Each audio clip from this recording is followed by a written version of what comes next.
Alrighty then. I think we're recording. Is this on? Hello and welcome.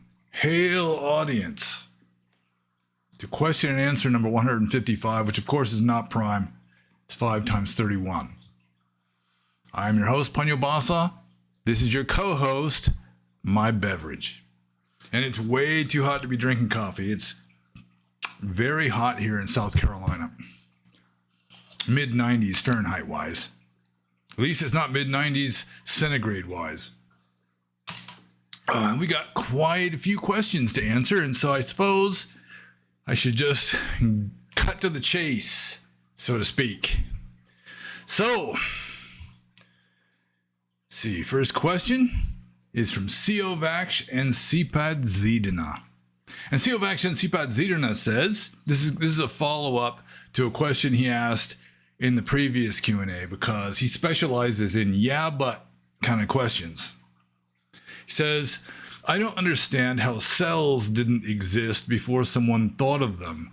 When the first person looked into a microscope and saw cells, he was very confused as to what he was seeing. No one before had thought about the body being made of smaller living things, and that all living things are made of these same living things. How do you explain something like this if no one thought of cells before? Before atoms, people thought the world was made out of the 4 or so elements, but for some reason that never happened to be found when investigation occurred. So this is a follow-up to a question where I was saying that that like atoms and DNA did not exist in our version of reality until somebody hypothesized them.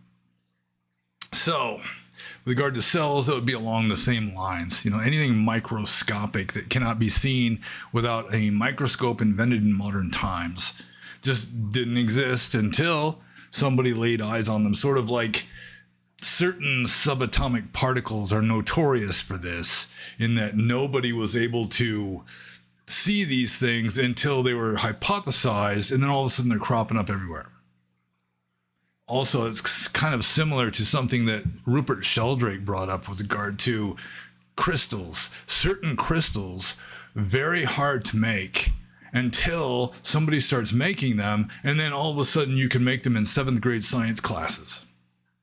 But let's get back to the actual question here. I assume... Oh yeah, there's a question mark. There is in fact an actual question here. So, I don't understand how cells didn't exist before somebody thought of them.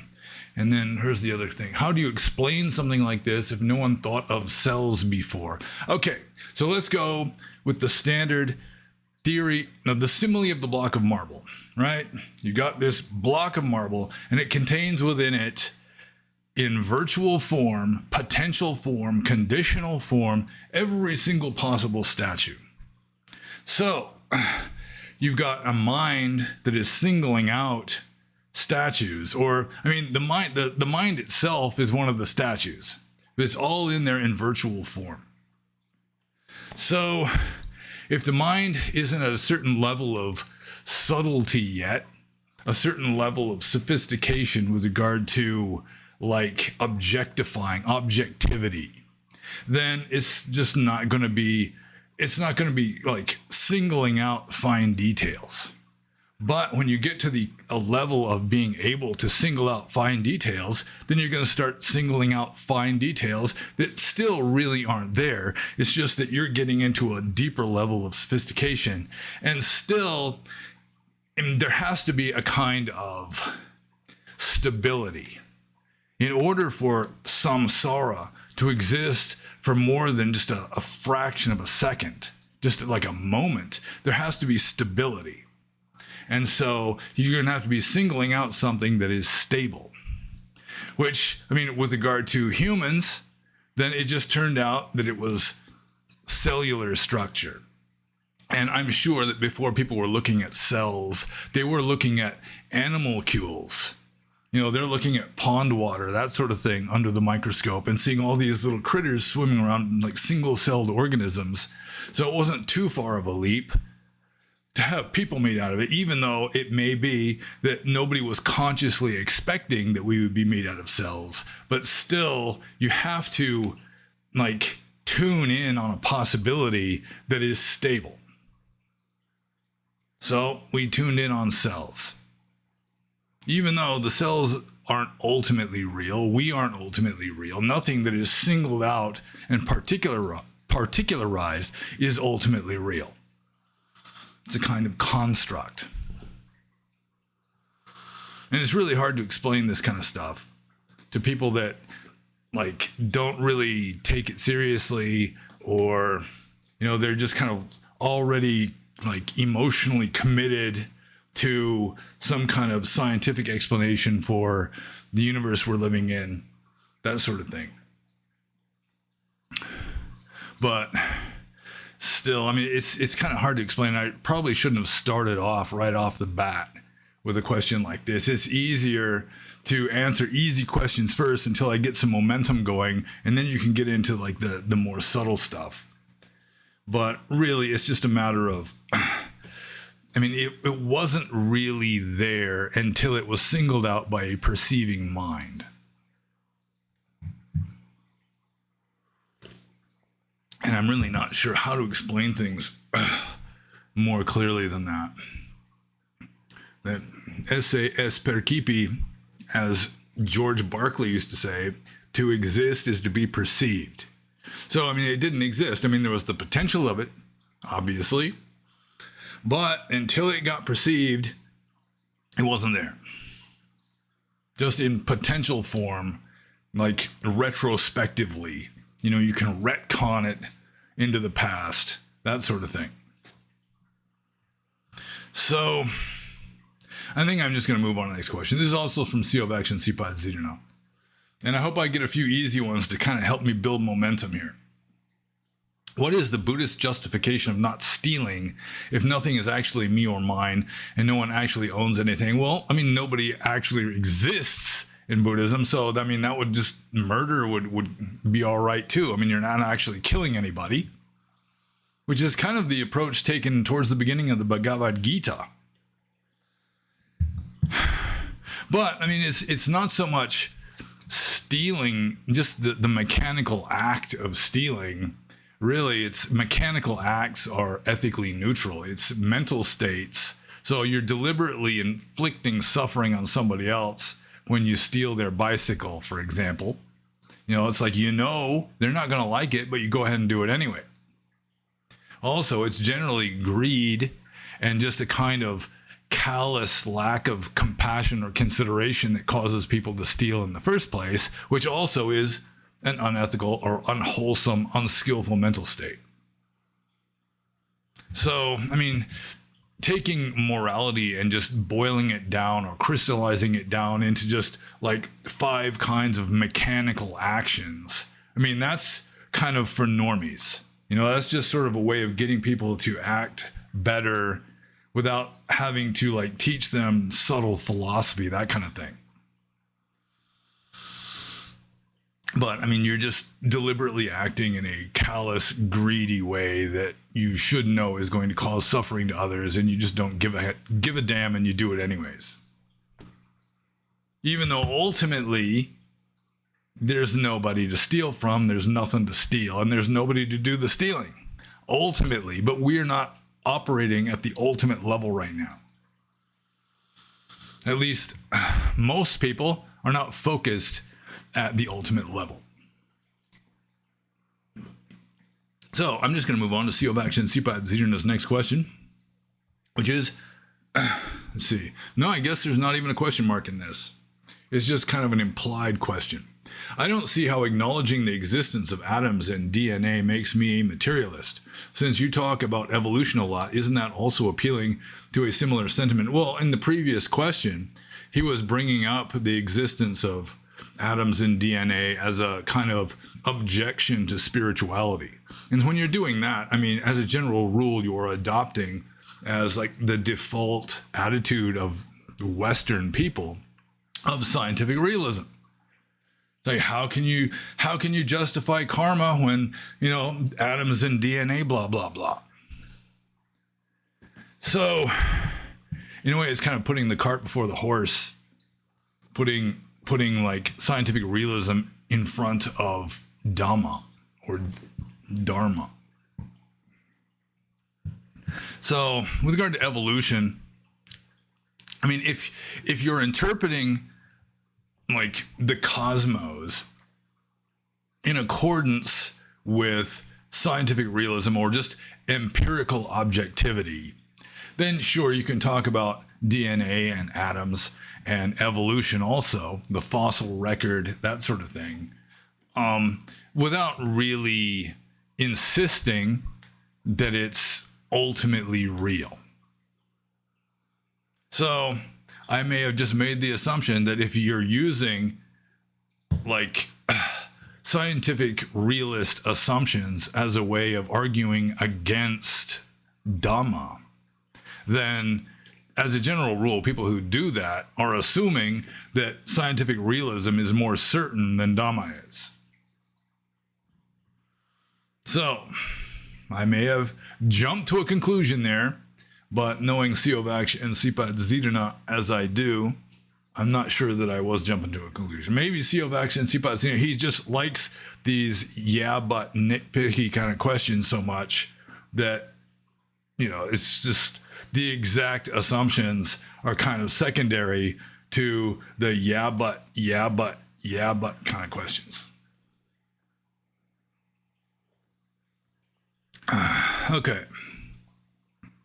So, I mean, evolution, I mean, you have to assume, at least going with like Darwinian organic evolution. And there's another question later down on the scroll about evolution too, which is nice. I like talking about it. But I mean, it's empirically pretty damn obvious that it has happened. Just going with this virtual reality, within the context of this virtual reality. But it's not ultimately real, but for whatever reasons, it is conventionally real in our version of samsara, along with atoms and DNA and cellular structure and all that. So I'm just going to move on to the next question. This is from Java Nandine. And he says, is Dalai Lama on Epstein list? And I rather doubt it. I seriously doubt that the Dalai Lama went to Epstein's island and was getting massages from 16-year-old girls, etc. So I'm just going to move on to the next question. This is from Ekagrata. And Ekagrata says, is an initiation into a Theravada Sangha necessary to practice an authentic Buddhist tradition, or is it possible for a layperson as well? As a modern Westerner, this is something I am struggling with and currently am not in a position where I can fully devote my life to being a monk. Buddhism is the tradition that speaks most to me for quite some years now. I would appreciate your views on this. So, I mean, I think that the correct answer to this question depends a lot on definitions of terms. Like, is an initiation into a Theravada Sangha? I assume that would mean like ordination. Is it necessary to practice an authentic Buddhist tradition? So what does authentic mean? And what does tradition mean? I mean, you have to kind of hammer these out in order to like really give a precise answer.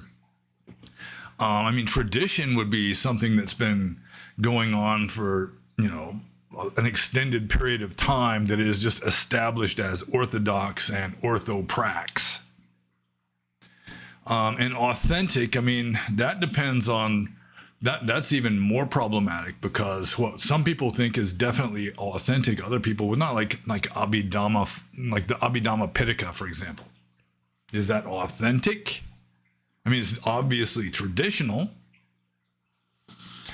So, is it possible for a layperson as well to practice an authentic Buddhist tradition? I mean, it's possible for a layperson to be like an authentic Buddhist traditional layperson, but I mean, most of Dhamma, if you read the Pali Suttas and Vinaya, I mean, the first Pitaka, number one, in the Pali Tipitaka, the Buddhist Tripitaka in general, number one is Vinaya, which is rules of monastic discipline, which applies to ordained monastics. So Theravada was founded by a monk for monks, and the lay people are kind of an afterthought. I mean, mainly it was renunciants meditating out in forests. So, I mean, do you have to be initiated to practice along those lines? No. I mean, you could just go off and follow whatever rules you like and just wander around homeless, and you can follow Vinaya as strictly as you want without being ordained. Technically, I mean, you couldn't try to pass yourself off as a monk. That would be living in robes as, by theft, as it's called. That kind of thing. That's frowned upon.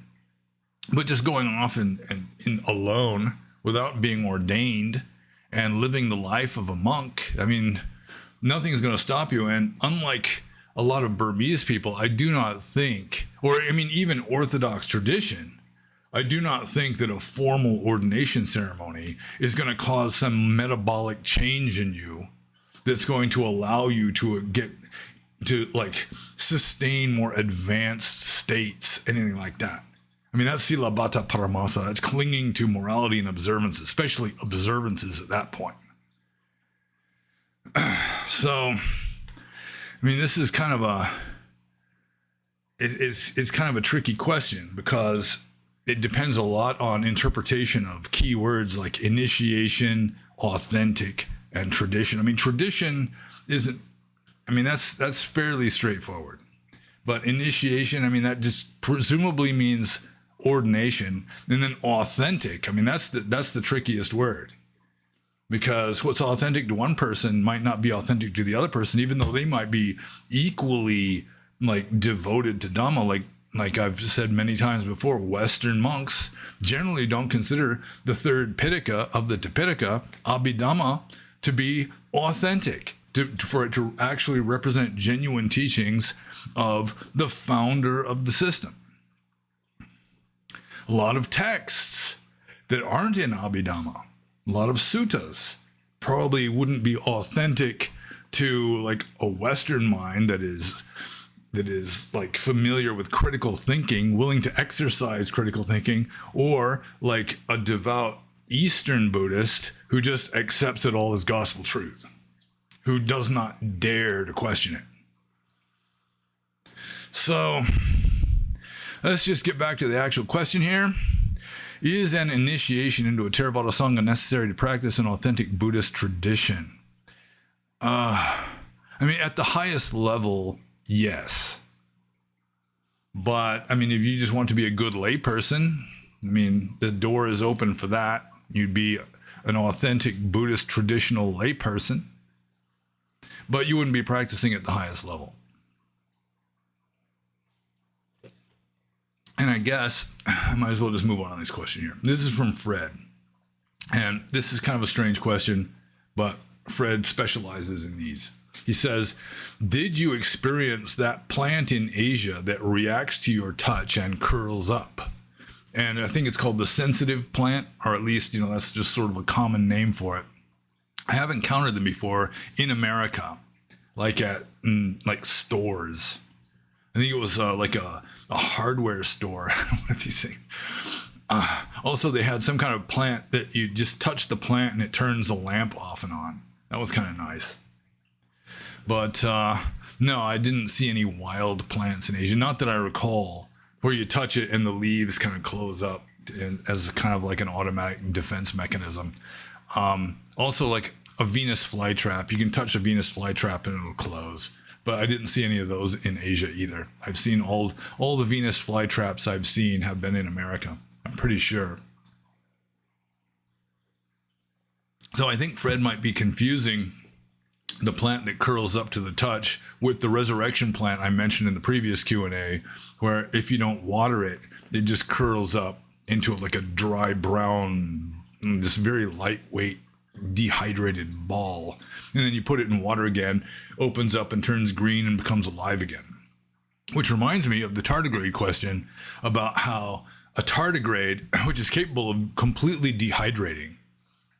Like a lot of them specialize in living in moss, and like during the hot summertime, the moss dries out. The tardigrades, the little animals that live on the moss, dry out. Metabolic processes cease, and then it gets wet, rehydrates, and essentially becomes alive again. And someone was asking about like the karmic stream of this, and then I mentioned human beings that are cryogenically frozen. They might be cryogenically frozen for decades, and then they get thawed out again some future date. I mean, what happens to the karmic stream during that hiatus? And I was thinking, I mean, it's like time and space are really just a construct. So it may be that from the point of view of your karma, just like a gap in time is just negligible. I mean, it might not even exist.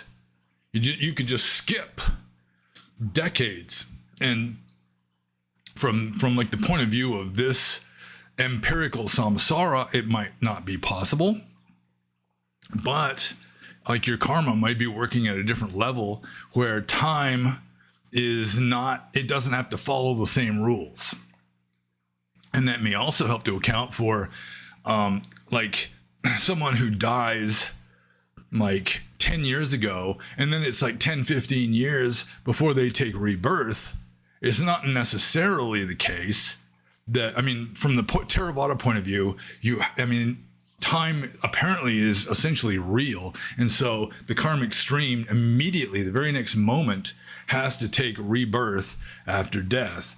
But if time is an illusion, and it doesn't really apply to certain other realms, at least not on the same terms as this realm, then you could just skip 10 or 15 years and it wouldn't really violate anything. So I considered that when I was taking a shower the other night. I have my most philosophical ideas in the shower for some reason. Even when I was a monk, I'd have these weird insights sometimes that would result in blog posts or whatever while taking a shower. I don't know why that is. At least it doesn't happen when I'm sitting on the toilet.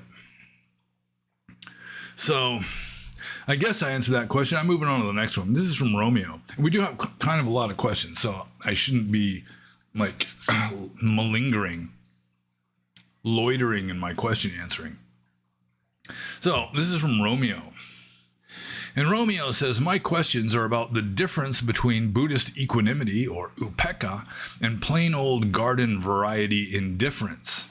Both involve being unbothered by whatever comes up in life, but I am having a hard time understanding what sets them apart.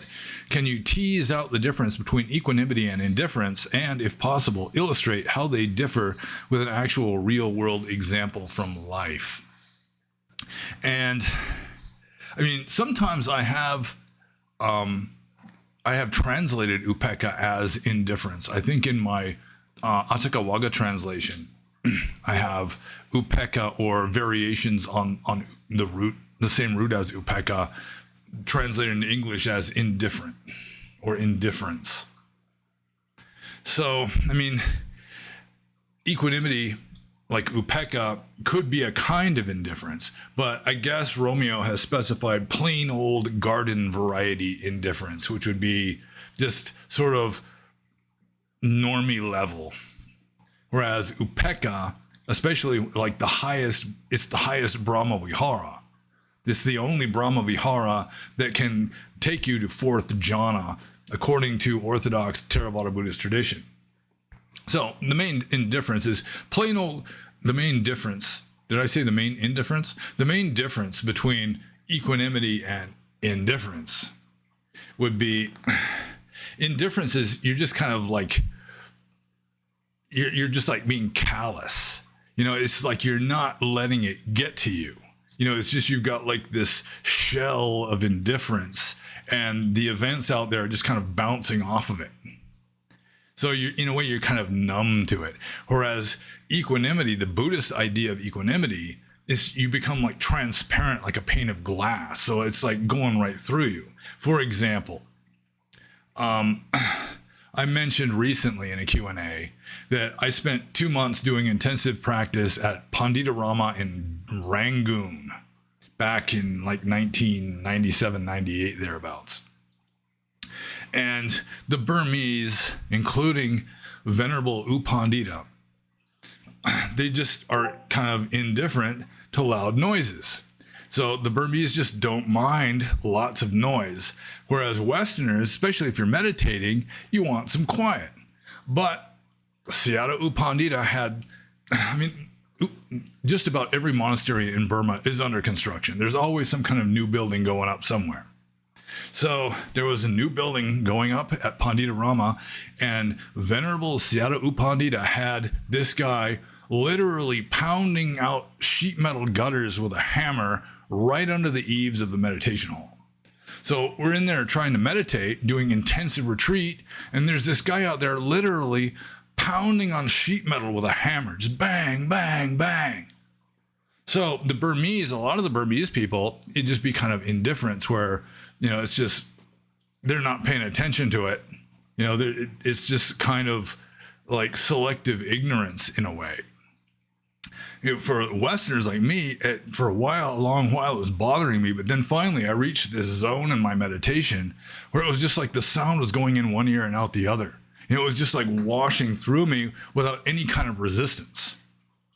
So that would be more like upekkha, where you're experiencing it deeply with zero judgment, zero resistance. It's just going through you like light going through glass.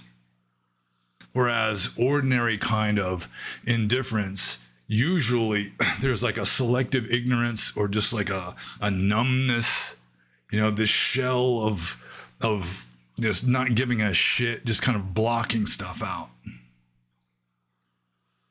So I guess I'm just going to move on to Romeo's next question, which is as follows. Also, are equanimity and indifference held in the body differently? Well, I guess I kind of already answered that. Held in the body, it's like ordinary indifference.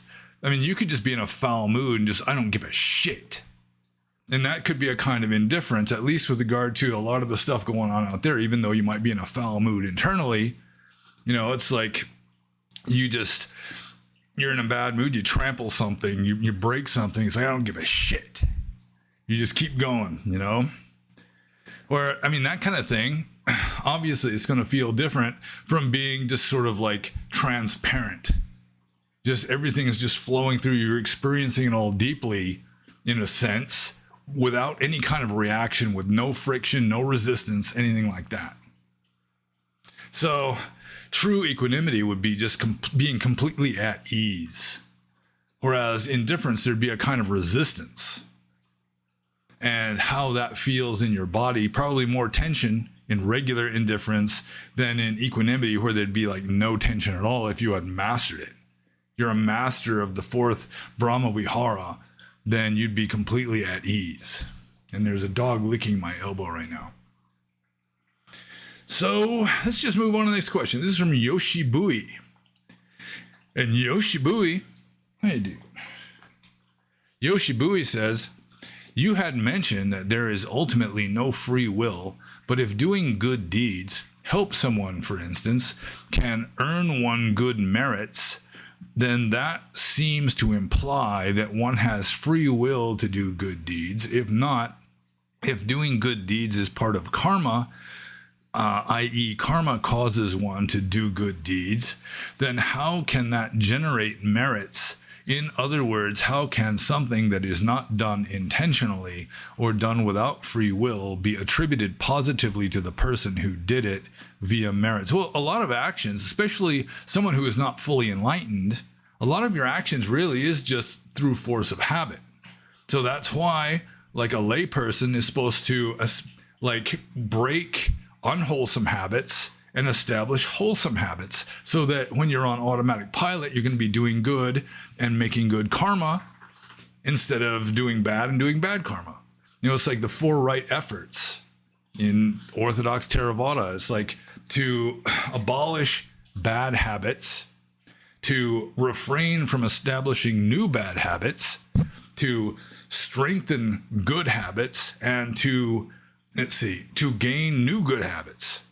To strengthen the good habits you've already got and to gain new good habits. And so, a lot of this, you're earning merit, but you're doing an automatic pilot, especially at the beginning levels. So there's no real contradiction there. There is a kind of contradiction in the whole idea that you can sort of break away from karma. Everything has a cause in Theravada Buddhism. And the Buddha, ironically, strangely, paradoxically, rejects both determinism and free will. Free will is pretty much refuted in the Buddha's second formal discourse after his enlightenment, according to tradition, the Anattalakkhana Sutta, the discourse on the marks of no self, where he's saying that with regard to any of the 5 khandhas, you cannot say, let it be this way, let it not be that way, and have it reliably happen, which is one of his demonstrations of the idea that none of the 5 khandhas, including volition, is really a self. It's not me, because you don't have complete control over it. But on the other hand, he denounced the Ajivakas, who are strict determinists. He said you could even go to hell for believing that stuff. There's just this blind determinism. So there could be a kind of paradoxical semi-free will that would be like a middle path between like regular free will, the normal person's idea of free will, like Christian free will on the one hand, and just blind mechanical determinism on the other. Like Ramana Maharshi, he was definitely a heavy hitter, even though he wasn't a Buddhist. He said that the only real free will that you have is the choice whether or not to be mindful. And also, there is the idea that when something becomes self-referential, then paradoxes can occur. It's like Gödel's theorem, where there are certain statements that are neither true nor false. Like, this statement is false. Well, it can't be false, because then it would be true. And it can't be true, because then it really would be false. And so when you get into self-referential like attitudes or perspectives, rules break. And the human mind, to some degree, is self-referential, especially among people that are more conscious, I guess. So, the level of an animal, maybe not so much self-referential, but you get up into like regular human consciousness, it becomes more self-referential, in which case you could have paradoxes, like somehow some kind of free will, not just what Christians imagine, but something along the lines of free will, some kind of like freedom that keeps you from just being locked into a mechanistic, deterministic system, which the Buddha also denounced.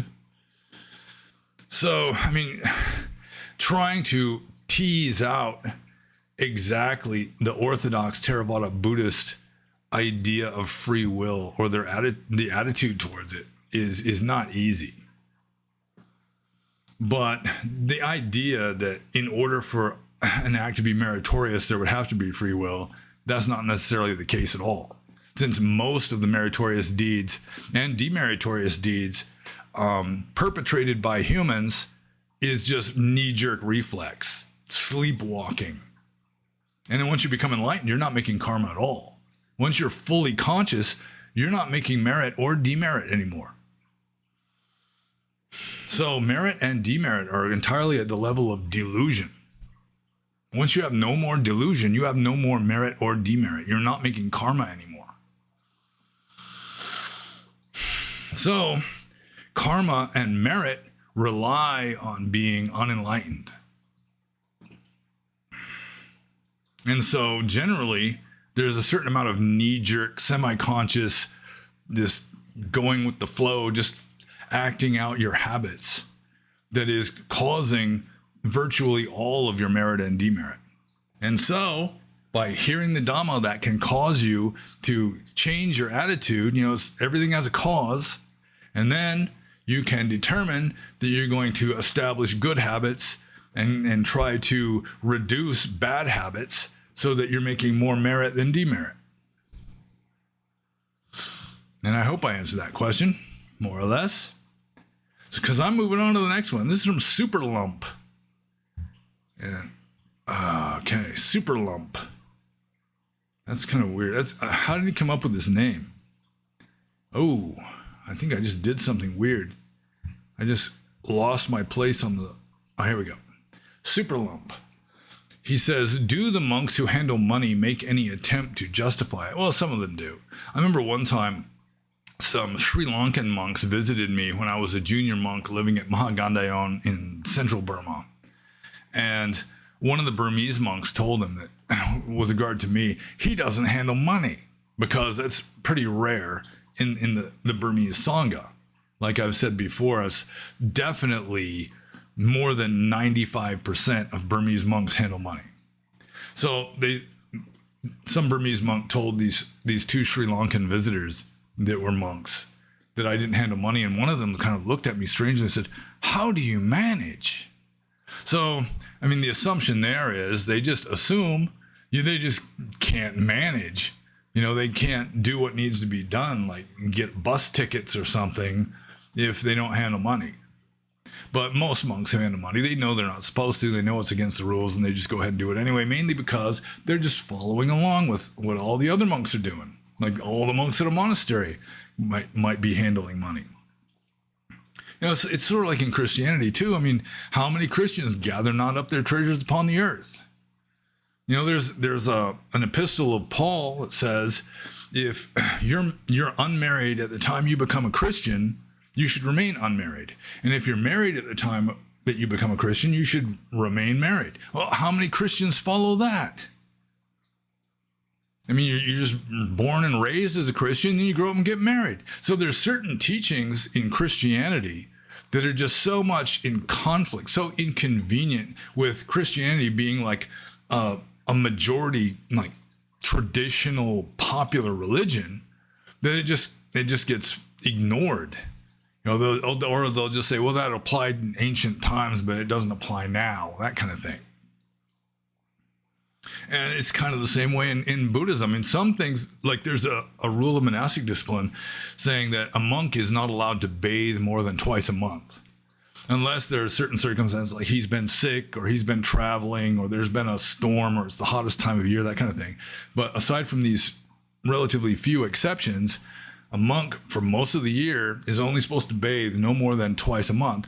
And even in ancient times, that apparently was so inconvenient and monks just didn't want to do that it was like new loopholes got added that allowed monks outside of the Ganges Valley. Like it got interpreted to mean that applies only to the Ganges Valley. But anywhere outside of the Ganges Valley, it's okay to take a bath as much as you want.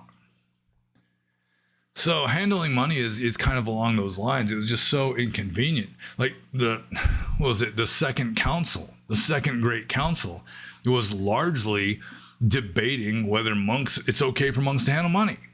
Because already, within 100 years of the Parinibbana of the Buddha, you've already got monks just thinking, we need to handle money. And it's not really necessary. I mean, it takes a certain amount of faith in Dhamma that if you protect Dhamma, Dhamma protects you, so that you don't have to be worrying about tomorrow. Where will I sleep and what will I eat? This kind of thing. I mean, Jesus apparently taught similar stuff. Give no thought for tomorrow. God will provide. In Buddhism, it's more Dhamma will provide. Your own karma will provide. But a lot of monks just cannot take that step. And also, a monk who handles money, especially in some place like Burma, he's going to be considered a saint.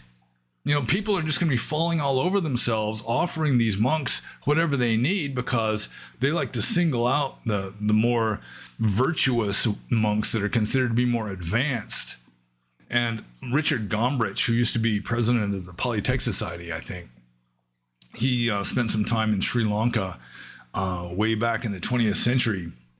And he was saying that it's sort of like monks that, and it's true too, it's like the monks that are the strictest are the ones that have the most people trying to spoil them rotten. just because you get more merit supposedly by offering donations to some monk that is very strict, so that they're just falling all over themselves, just trying to spoil the strict monk rotten. And sometimes they succeed. So getting back to the actual question of superlump here, do the monks who handle money make any attempt to justify it? Some of them do, but I mean, for a lot of them, how many Christians justify gathering up their treasures upon the earth? Or how many Christians justify getting married after they converted to Christianity as children? You know, it's just what everybody does. There's no, I mean, it doesn't even occur to them to even have to justify it. And so for these monks, their sila is never pure. Never. Because in order to purify your sila, like in order to make confession and have the offense go away, you have to get rid of all of your money and everything that you have bought with money. And almost nobody's willing to do that. So I'm just going to move on to Superlump's next question, which is as follows. What exactly was the Sanghadisesa penance that caused someone to disrobe?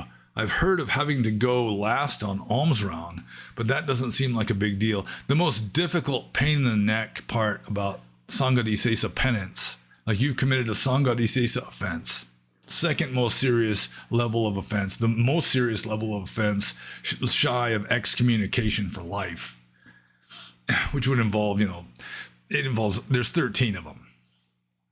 The main two, I think, are deliberately having an orgasm or touching a woman and deriving pleasure from that touch. So the main difficulty of the penance, like there was a friend of mine knew a monk who realized like 2 years after the fact that he had committed a Sanghadisesa offense, that he'd finally realized, I broke a Sanghadisesa rule. I've got to do penance. Or it may be, no, that wouldn't be the case at all. It wasn't that he didn't know. He knew, maybe he was just sort of unconscientious. And then finally, he just decided, I really need to like set the record straight. I really need to just straighten this out. I need to be a good monk. And so he decided he was going to do Sanghadisesa penance for like 2 years. And it was such a pain in the neck that he eventually just dropped out of the monkhood. Because I mean, my original scenario where he didn't realize, if you don't realize you've done it, then you haven't really committed the offense. Let's see. No, it could be that you don't know. No, because if you don't know that you're concealing the offense, you don't have to do the extra penance. It's only if you're deliberately concealing the penance or concealing the offense. You know, you committed the offense, you know you committed the offense, and you just don't say anything about it. You just keep it covered up, keep it a secret. Then you have to do an extra day of penance for every day that you don't confess it. But if you don't even know that you committed an offense, like you built a meditation cabin that was too big and you weren't even thinking about it, and then 2 years later you realize, oh, that cabin I built for myself was too big. That's a Sanghadisesa offense. Then you wouldn't have to do the penance because you weren't deliberately concealing it. Or even if you're not sure, it's like, let's say a monk is not exactly spanking the puppy, but just kind of petting it a little bit, and then it just goes off. Then he's like psychoanalyzing himself. It's like, did I do that on purpose? Did I do anything to help it along, after it started? And so you're not sure. And in a case like that, even if there was some element of deliberate causing oneself to have an orgasm, that the uncertainty keeps you from having to confess it immediately, because you have to know for sure if you did it before you confess it. There's actually in Vinaya a certain confession for being in doubt that I've never heard of any monk ever doing. I've considered doing it a few times when I was a monk, but the other monks wouldn't even know what I was doing because it was so, they'd never heard of it before. So let's see, where was I? Yeah, so let's say a monk builds whatever it was. He had to do penance for 2 years. I'm just straying out into the weeds, into some kind of wilderness in this answer, because I'm just trying to nail down stuff that doesn't even really have to apply to this. So if you're doing penance for 2 years and it's just such a pain in the neck that you can't do it, or it's not worth it, then it's the making confession repeatedly. Like, you'd have to make confession to every monk at the monastery. I think it's like once a week if you're doing, I'm like confusing myself. All right, first there's the 6 days and 6 nights of penance for breaking the rule. For that penance, you have to make confession every single day to every monk at the monastery.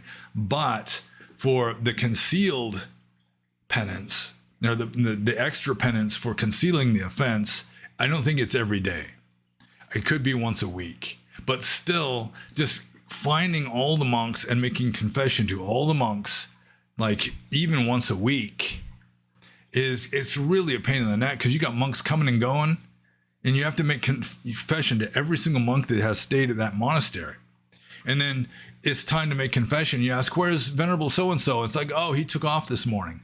He went to visit his parents, or he went off to some other monastery, and then that day doesn't count because you failed to make confession to that monk. And if monks are coming and going, you got to keep track of all of them and make confession to every single visitor and every monk before he goes off on a trip or something.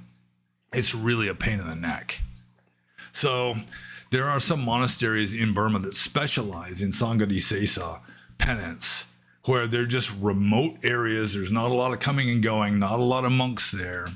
And it just works better that way. So I guess I answered that question from Super Lump. Oh, and this next one, I was actually going to look this up. Super Lump asked me, do you have any stories about Aghoris? And I have no idea what an Aghori is. I'm just going to look it up. What the heck? What is an Aghori? Aghori. What is Aghori? It's a Hindu monastic order of ascetic Shaivite sadhus based in Uttar Pradesh, India. They are the only surviving sect derived from the Kapalika tradition, a tantric, non-Puranic form of Shaivism, which originated in medieval India between the 4th and 8th century CE. Okay, so now I got to go back to actually seeing the list and everything. Yeah, I'd never heard of Aghoris. I've heard of tantric Shaivites. I mean, some of them might be like the ghouls who live in cemeteries and eat the offerings to the dead, and in some cases maybe even eating the dead, that kind of thing. But yeah, I don't have any personal experience with them. I never heard of any in Burma. So yeah, no stories about Aghoris, I'm very sorry to say. And I'm just going to move on to the next question. This is from Trzaskaziz. And Trzaskaziz says, my favorite New Testament verses are similar to yours. I would add Philippians chapter 4, verses 12 to 13. Please comment, or as tradition says, thoughts? And as it turns out, I just happen to have my trusty Bible right here. And strangely, I don't know why this is, but I actually had a bookmark right at that page where Philippians chapter 4 verses 12 to 13 are, but I'm pretty sure the bookmark wasn't for that.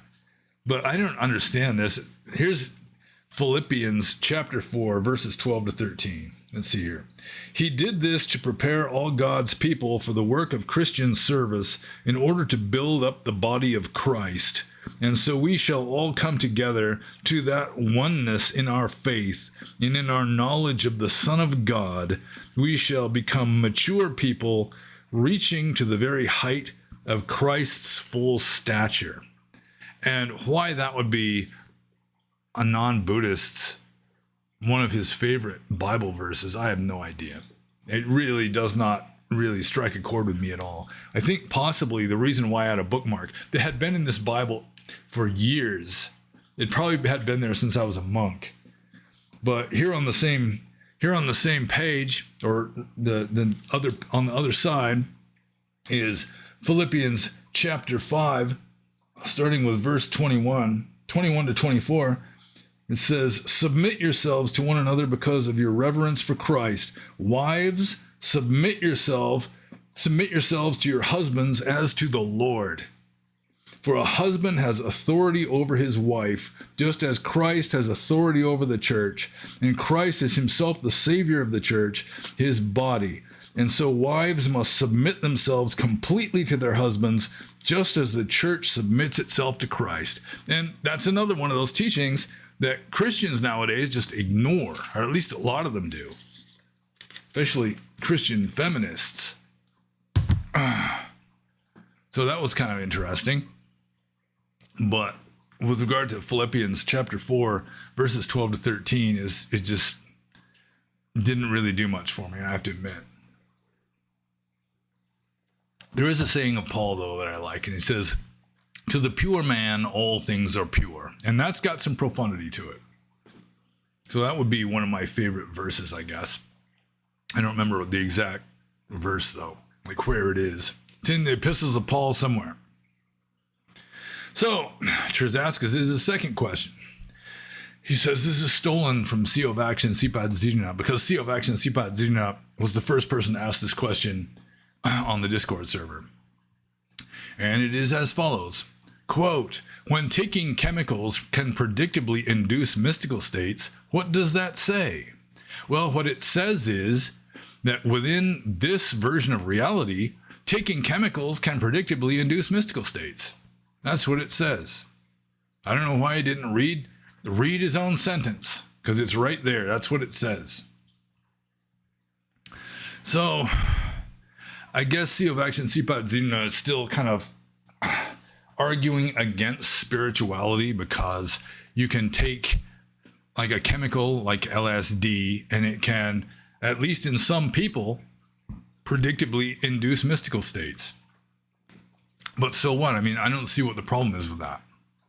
It's like we're in a version of reality where stuff is happening and you can identify this and that. And so, I mean, what would be the problem in taking a chemical that induces a mystical state? You know, it just sort of thins the veil. You know, it sort of interrupts your habitual thought patterns so that more light can shine through. Something like that. I mean, obviously the opposite is true. There are certain chemicals that can just make a person stupider and thicker, you know, more opaque. You know, that can work. It works that way too. And I really don't see what is the problem with that. Why is that so difficult to accept? None of it's ultimately real anyway.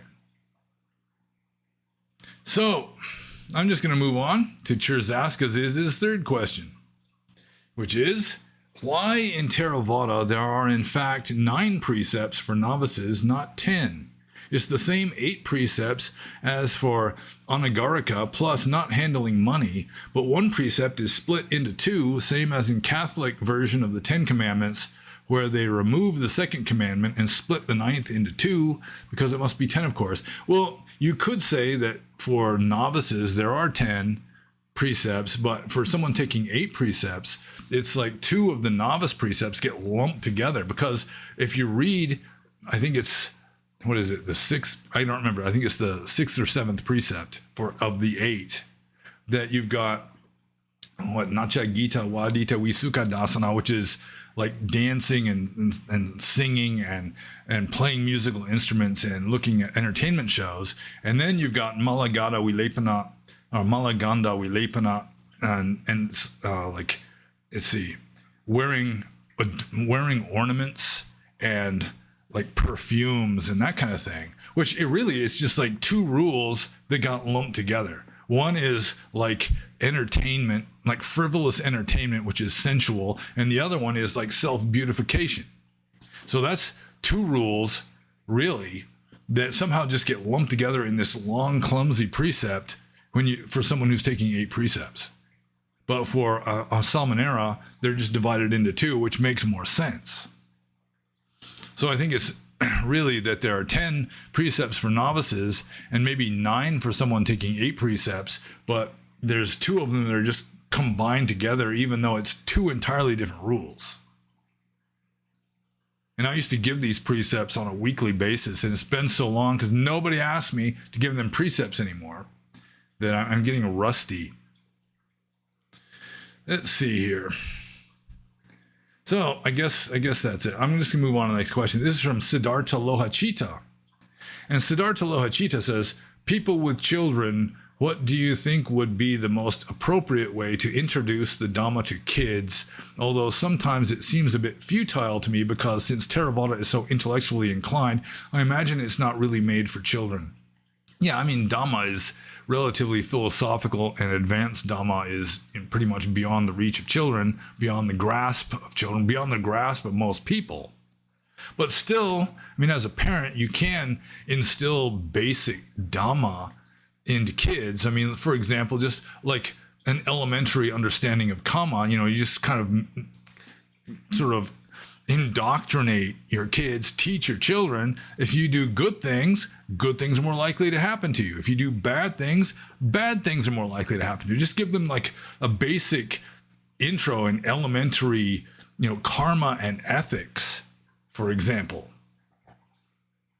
When you hurt somebody, you hurt yourself, even though you might not realize it at the time. If you help somebody, you help yourself, even though you might not realize it at the time. And I mean, if parents teach their children that on a regular basis, especially in a loving way, not like harping at them so that they start resisting it, but, just sort of sharing the worldview that kids absorb from their parents, then they're going to start off on a better foot than a lot of children do.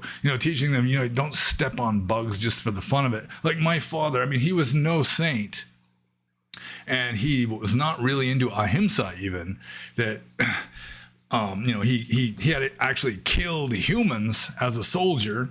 He used to hunt a lot, do big game hunting in Alaska and so forth. But at the same time, from the time that I was a kid, he really strongly impressed me with this idea: never kill anything just for fun. If you're going to kill something, you better have a good reason for it. You're going to eat it, or it's, endangering you or someone else, that kind of thing. Okay. But don't kill something just for laughs. He really despised like trophy hunters, people that would just go out and hunt and then just not even eat the meat, that kind of thing. So things like that you could teach to children fairly easily. Also, I mean, even elementary meditation, like you got some little kid, might just be 5 years old, sitting in your lap, and you're all comfy, cozy with each other, and you could even lead him on a little guided meditation, but it would have to be something imaginative that little kids could follow. I mean, you're not going to have a kid, 5-year-old kid just watching his breath, that sort of thing. I mean, for children, just making them sit quietly is a kind of punishment nowadays. It's a timeout. Go sit in the corner, that kind of thing. But still, you could teach them like children's guided meditation, where just imagine yourself getting bigger and bigger and bigger until it's like you're as big as the whole room, and you're as big as the whole house, and you're as big as the whole neighborhood, and all the people are inside you, this kind of thing. That would be kind of an elementary child level kind of guided meditation. But yeah, I mean, you can teach them the simple stuff. I mean, Jataka stories. That would apply. That would be interesting to some children. At least some Jataka stories. It'd be like Aesop's fables, things like that. But I mean, you don't want to be just sort of forcing it down their throat so that you wind up with like preacher's son syndrome. Which my father, he had preacher's son syndrome when he was a kid. He had to be one of the rowdiest kids in the neighborhood because his dad was a preacher man. So he didn't want that stigma attached to him so much. So he was like one of the rowdiest kids in the whole neighborhood. So let's see here. I guess I answered that question. But I mean, you can teach them basics, especially, just if you do good, good comes back to you. If you do bad, bad comes back to you. Don't hurt animals. I mean, if you have to, but don't do it for fun. Don't just go out and step on bugs just because it's like an interesting hobby, seeing how they squish, that kind of thing. Tell the truth. Don't steal. I mean, that kind of stuff. I mean, any parent should teach that kind of stuff to their kids. and it's familiarizing with who the Buddha was. You know, you've got a Buddha statue in the house. You know, you could explain to the kid who the Buddha was, you know, why you're, you know, offering flowers or whatever.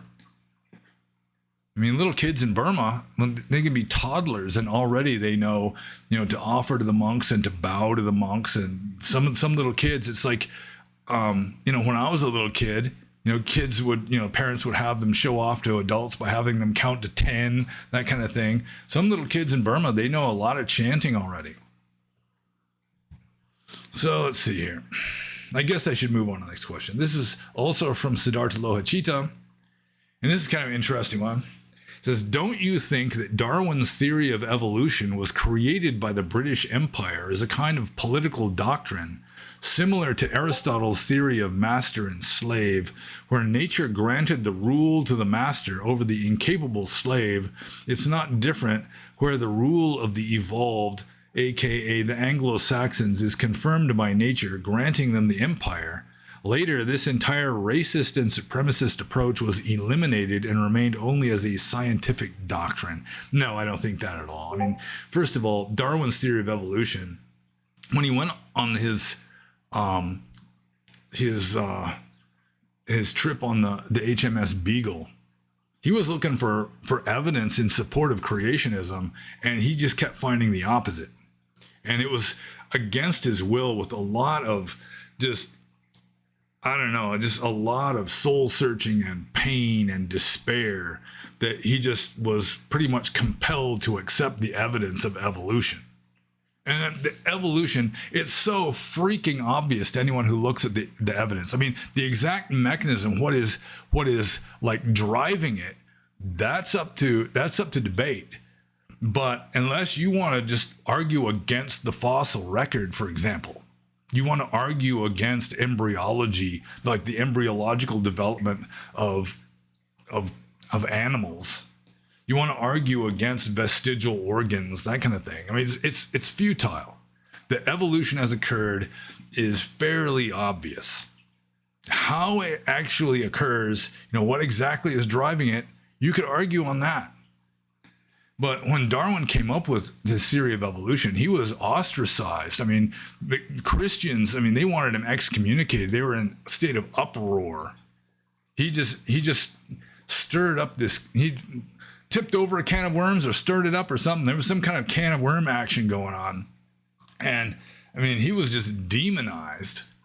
And I mean, it wasn't like the British Empire was behind this. It wasn't some kind of conspiracy.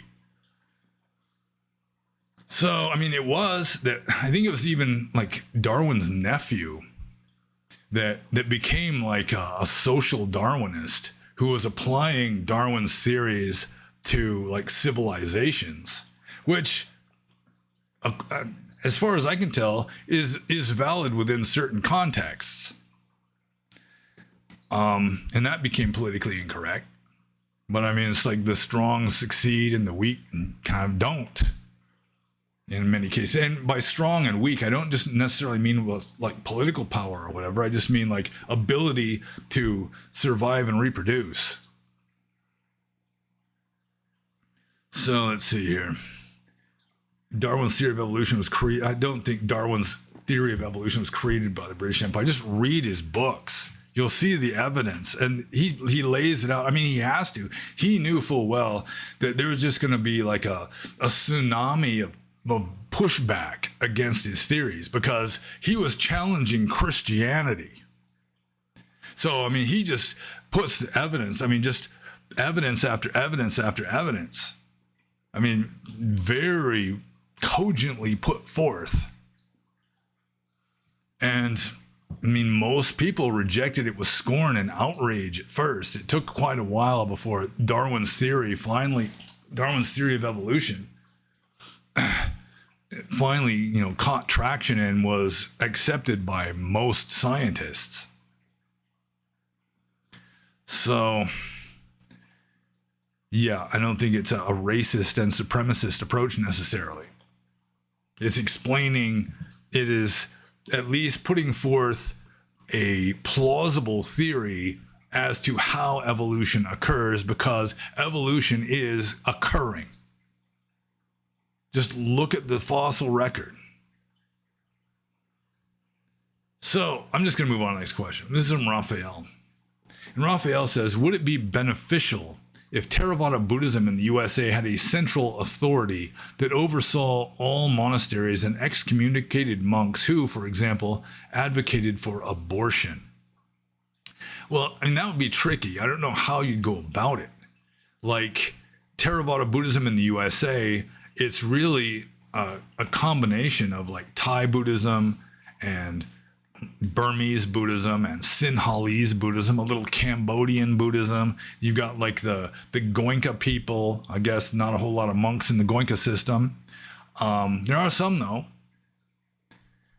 You just got Western monasticism, that kind of thing. You've got the Vipassana people, and putting all that under a central authority, or at least like the monastic aspects of Theravada Buddhism, putting it under a central authority. I don't know, like, I don't know if it would work. I mean, they don't even have that built into Vinaya. I mean, there is no central authority other than the Sangha itself, the Sangha of the Four Quarters. They're supposed to police themselves, and there's so many corrupt ones now that if any policing is done, it's the corrupt ones kicking out the good ones. In like a lot of places, not everywhere, but a lot of places, it's the good monks that get antagonized and driven out. The conscientious ones that are following Vinaya rules strictly and so forth. I have read that in Burma, during the kings, before the British Empire took over the entire country, that there was sort of like a minister of Sangha affairs who was in charge of making sure that monks were following the rules. And I think they understood Vinaya well enough to know that you can't just kick monks out, especially a lay person. Even the king can't just kick a monk out of the Sangha. But I do think they had a Sangha jail so that monks that were like drunk in public, I think in Thailand, there's still some of this is going on to this day in Thailand. You got monks that are like drunken and disorderly in public. They get thrown into the Sangha jail and they stay there until they decide to drop out, or their whatever they're sentenced to is fulfilled, that kind of thing. But how you would do that in the USA was separation of church and state. And I mean, the church isn't even a Buddhist church. You'd have to have some non-governmental central authority. And then somehow you'd have to get the Burmese and the Thais and the Sinhalese and the Westerners all to agree on it. So, I mean, theoretically, it could be beneficial, but I don't know how you'd set it up. I think it's just kind of not really practical to do that. If you have a Buddhist society with a Buddhist king who sets it up, then sure, that can work. Still, it might be corrupt because government agencies do tend to have some corruption. But still, how it would happen in America, I really don't know. I don't think it would be particularly easy or even realistic to do that. So I'm just going to move on to Raphael's next question. In order to attain enlightenment in Tibetan Buddhism, one must overcome dualistic thinking, such as good and evil and pure and impure. For this reason, an advanced monk must be able to ingest feces and urine without feeling disgust. Is such a way of thinking foreign to early Buddhism? Well, according to one or two suttas, the Buddha, before he became enlightened, I think it might be in the Mahasihanada Sutta, it'd be one of them, that he was eating cow poop as part of an ascetic practice. Apparently some ancient Indian ascetics just ate cow shit, but he realized that that wasn't the way to become enlightened.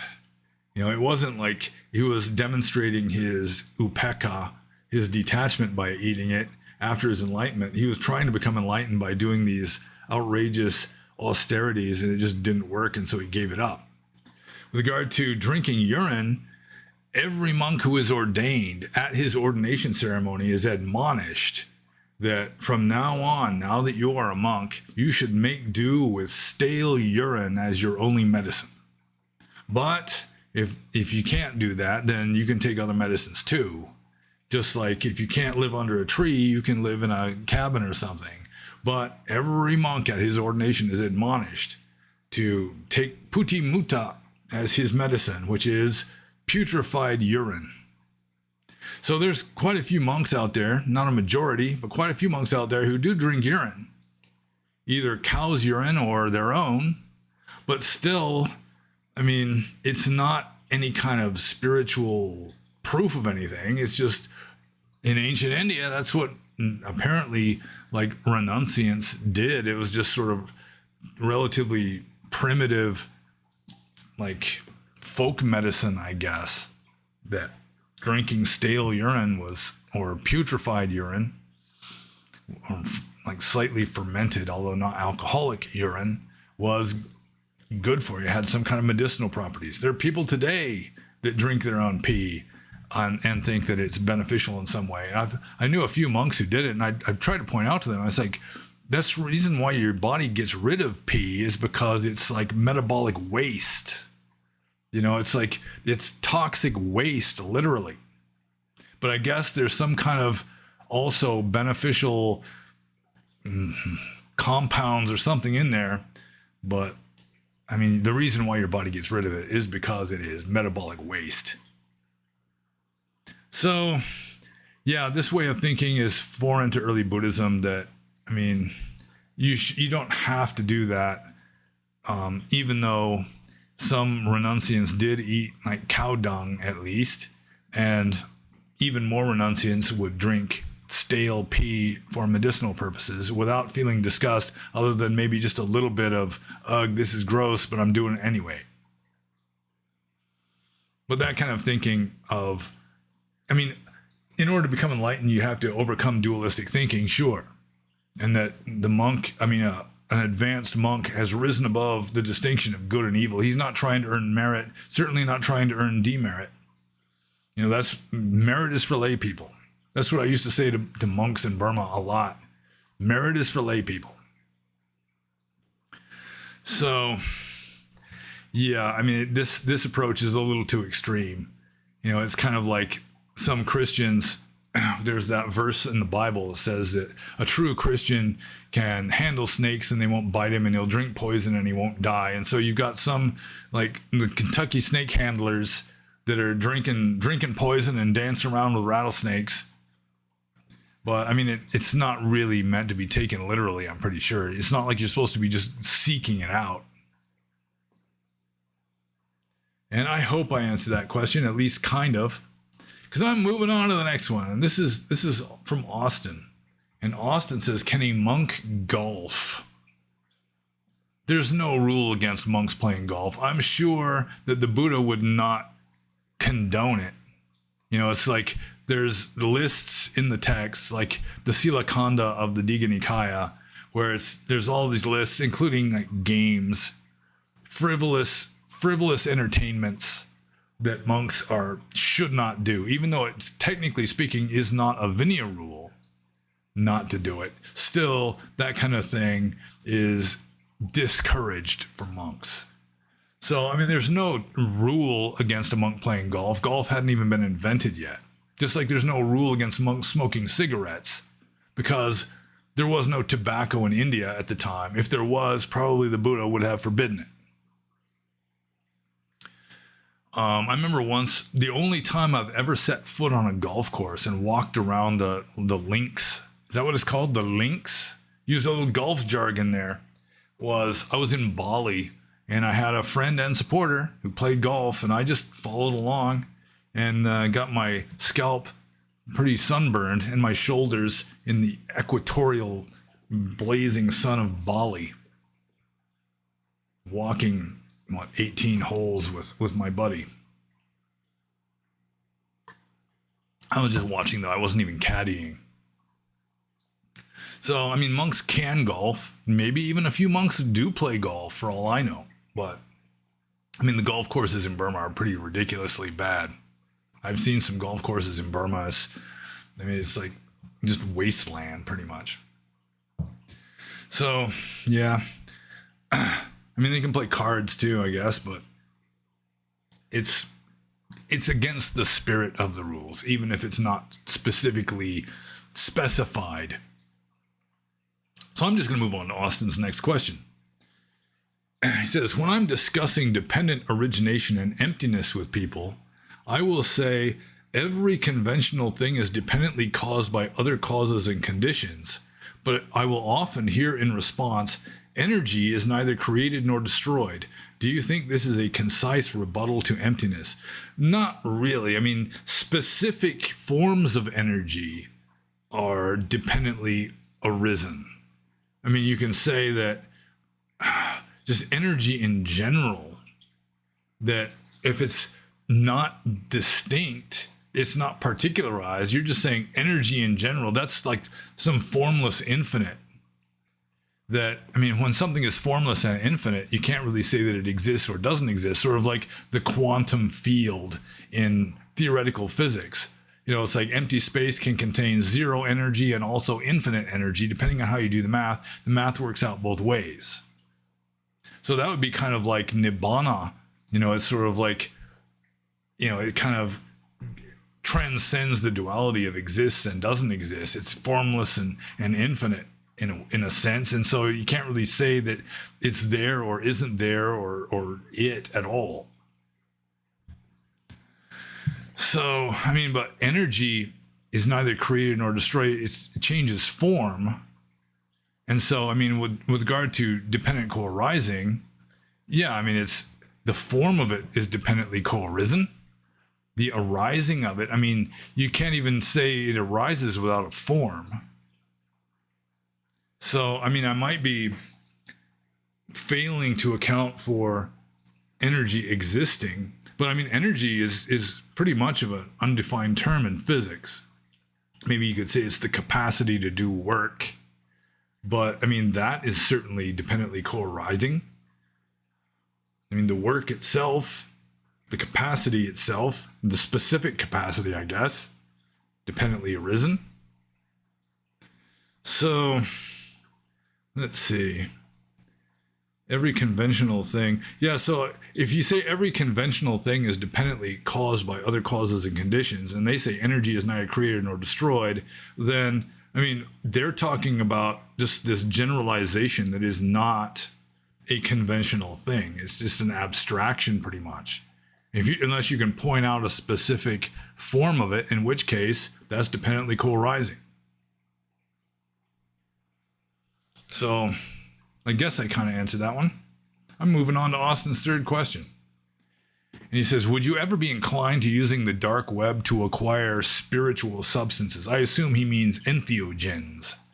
And yeah, the dark web, I don't think I'd really be inclined. If I was going to seek out entheogens, there's maybe one or two guys at work that I would maybe inquire, although my woman would definitely be opposed to me getting entheogens from the dark web anyhow.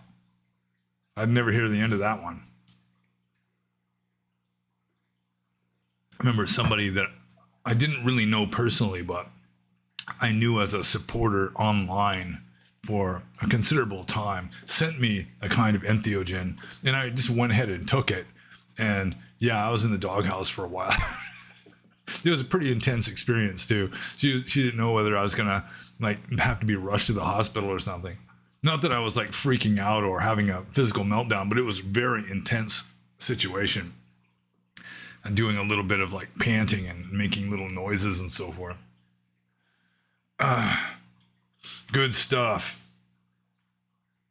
So, I mean, the answer to that question is no, I would not consult the dark web to acquire spiritual substances. And I don't even know how to access the dark web, really. I've heard about you can get certain like dark web browsers that can get into stuff that's under the surface. You know, stuff that that's not gonna come up on Google or DuckDuckGo, that kind of thing. But you know, there would be kind of a certain expectation of shadiness involved in that. And yeah, I've never really consulted it, and would not be inclined to try and get entheogenic substances by that means. So I think I'm just going to move on to the next question. This is from Stellar Supreme, formerly known as Libra Lam, occasionally still known as Libra Lam, etc., etc., etc. He says, how deep into a cave is a monk allowed to go? I think he's just running out of like the obvious questions. He's kind of scraping the barrel on this one. So he says, I hear deeper in caves, it's cooler than towards the entrance. Yeah, I mean, there's no rule at all regarding how deeply into a cave a monk is allowed to go. It goes in a mile. You could go in a mile if you wanted to. I don't know why you'd want to. So, yeah, I lived in one cave that went in about 60 feet. So it was like a walking meditation, path, like from the entrance going back into like the main shrine room, which is where I slept. So yeah, there's no rule at all with regard to, there's no anti-spelunking rules. You know, a monk can just explore a cave if he wants to. There might be better ways of spending his time than exploring caves, but he can do it if he wants to. There's no rule against it.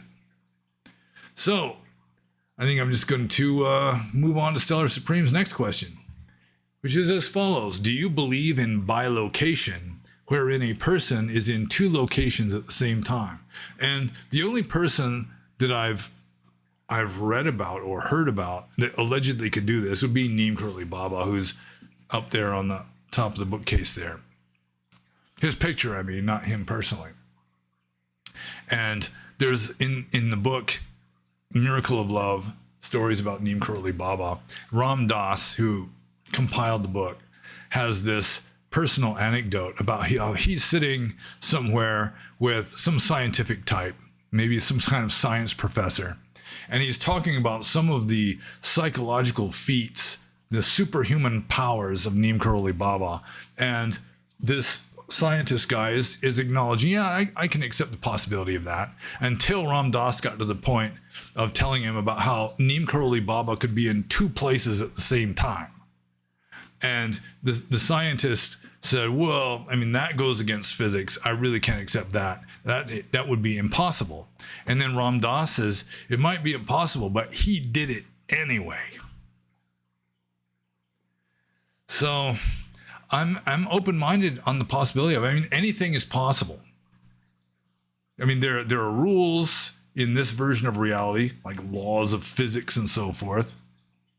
But still, just because there's a law of physics doesn't mean that law of physics cannot be broken. You know, sort of like in the Matrix, where if you're a normie who's still blue-pilled, so to speak, you're just completely immersed in it, some things are impossible.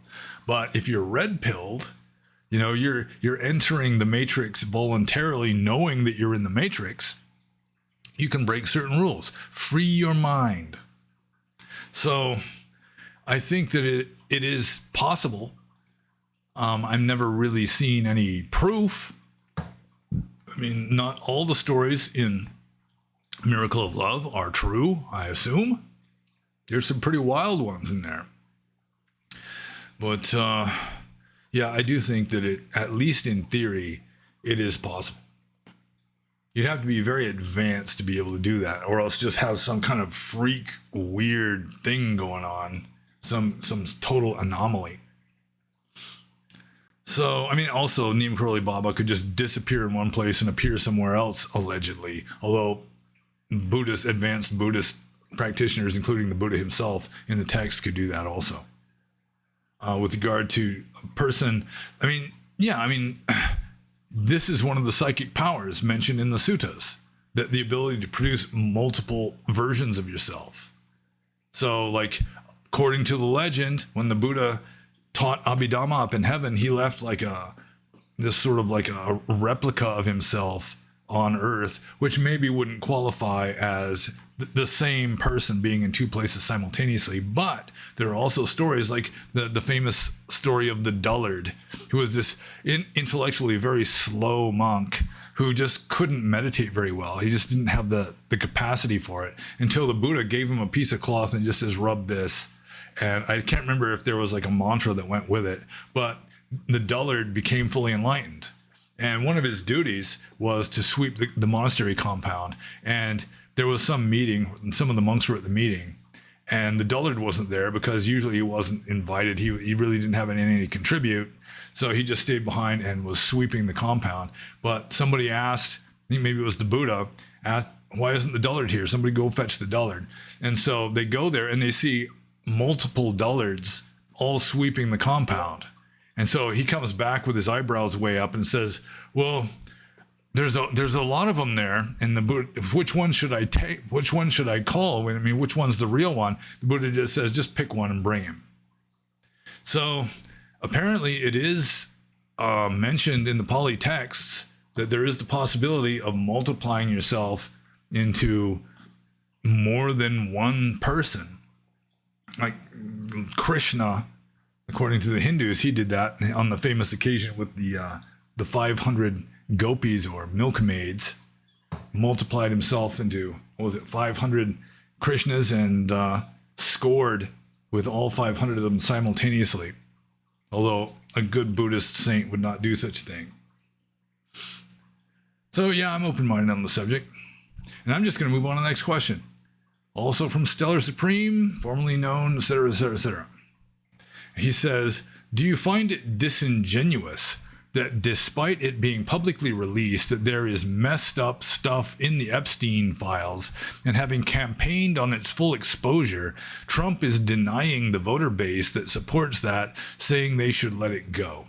Yeah, well, I mean, politics itself is disingenuous, as a general rule. A perfectly honest politician is a rare bird.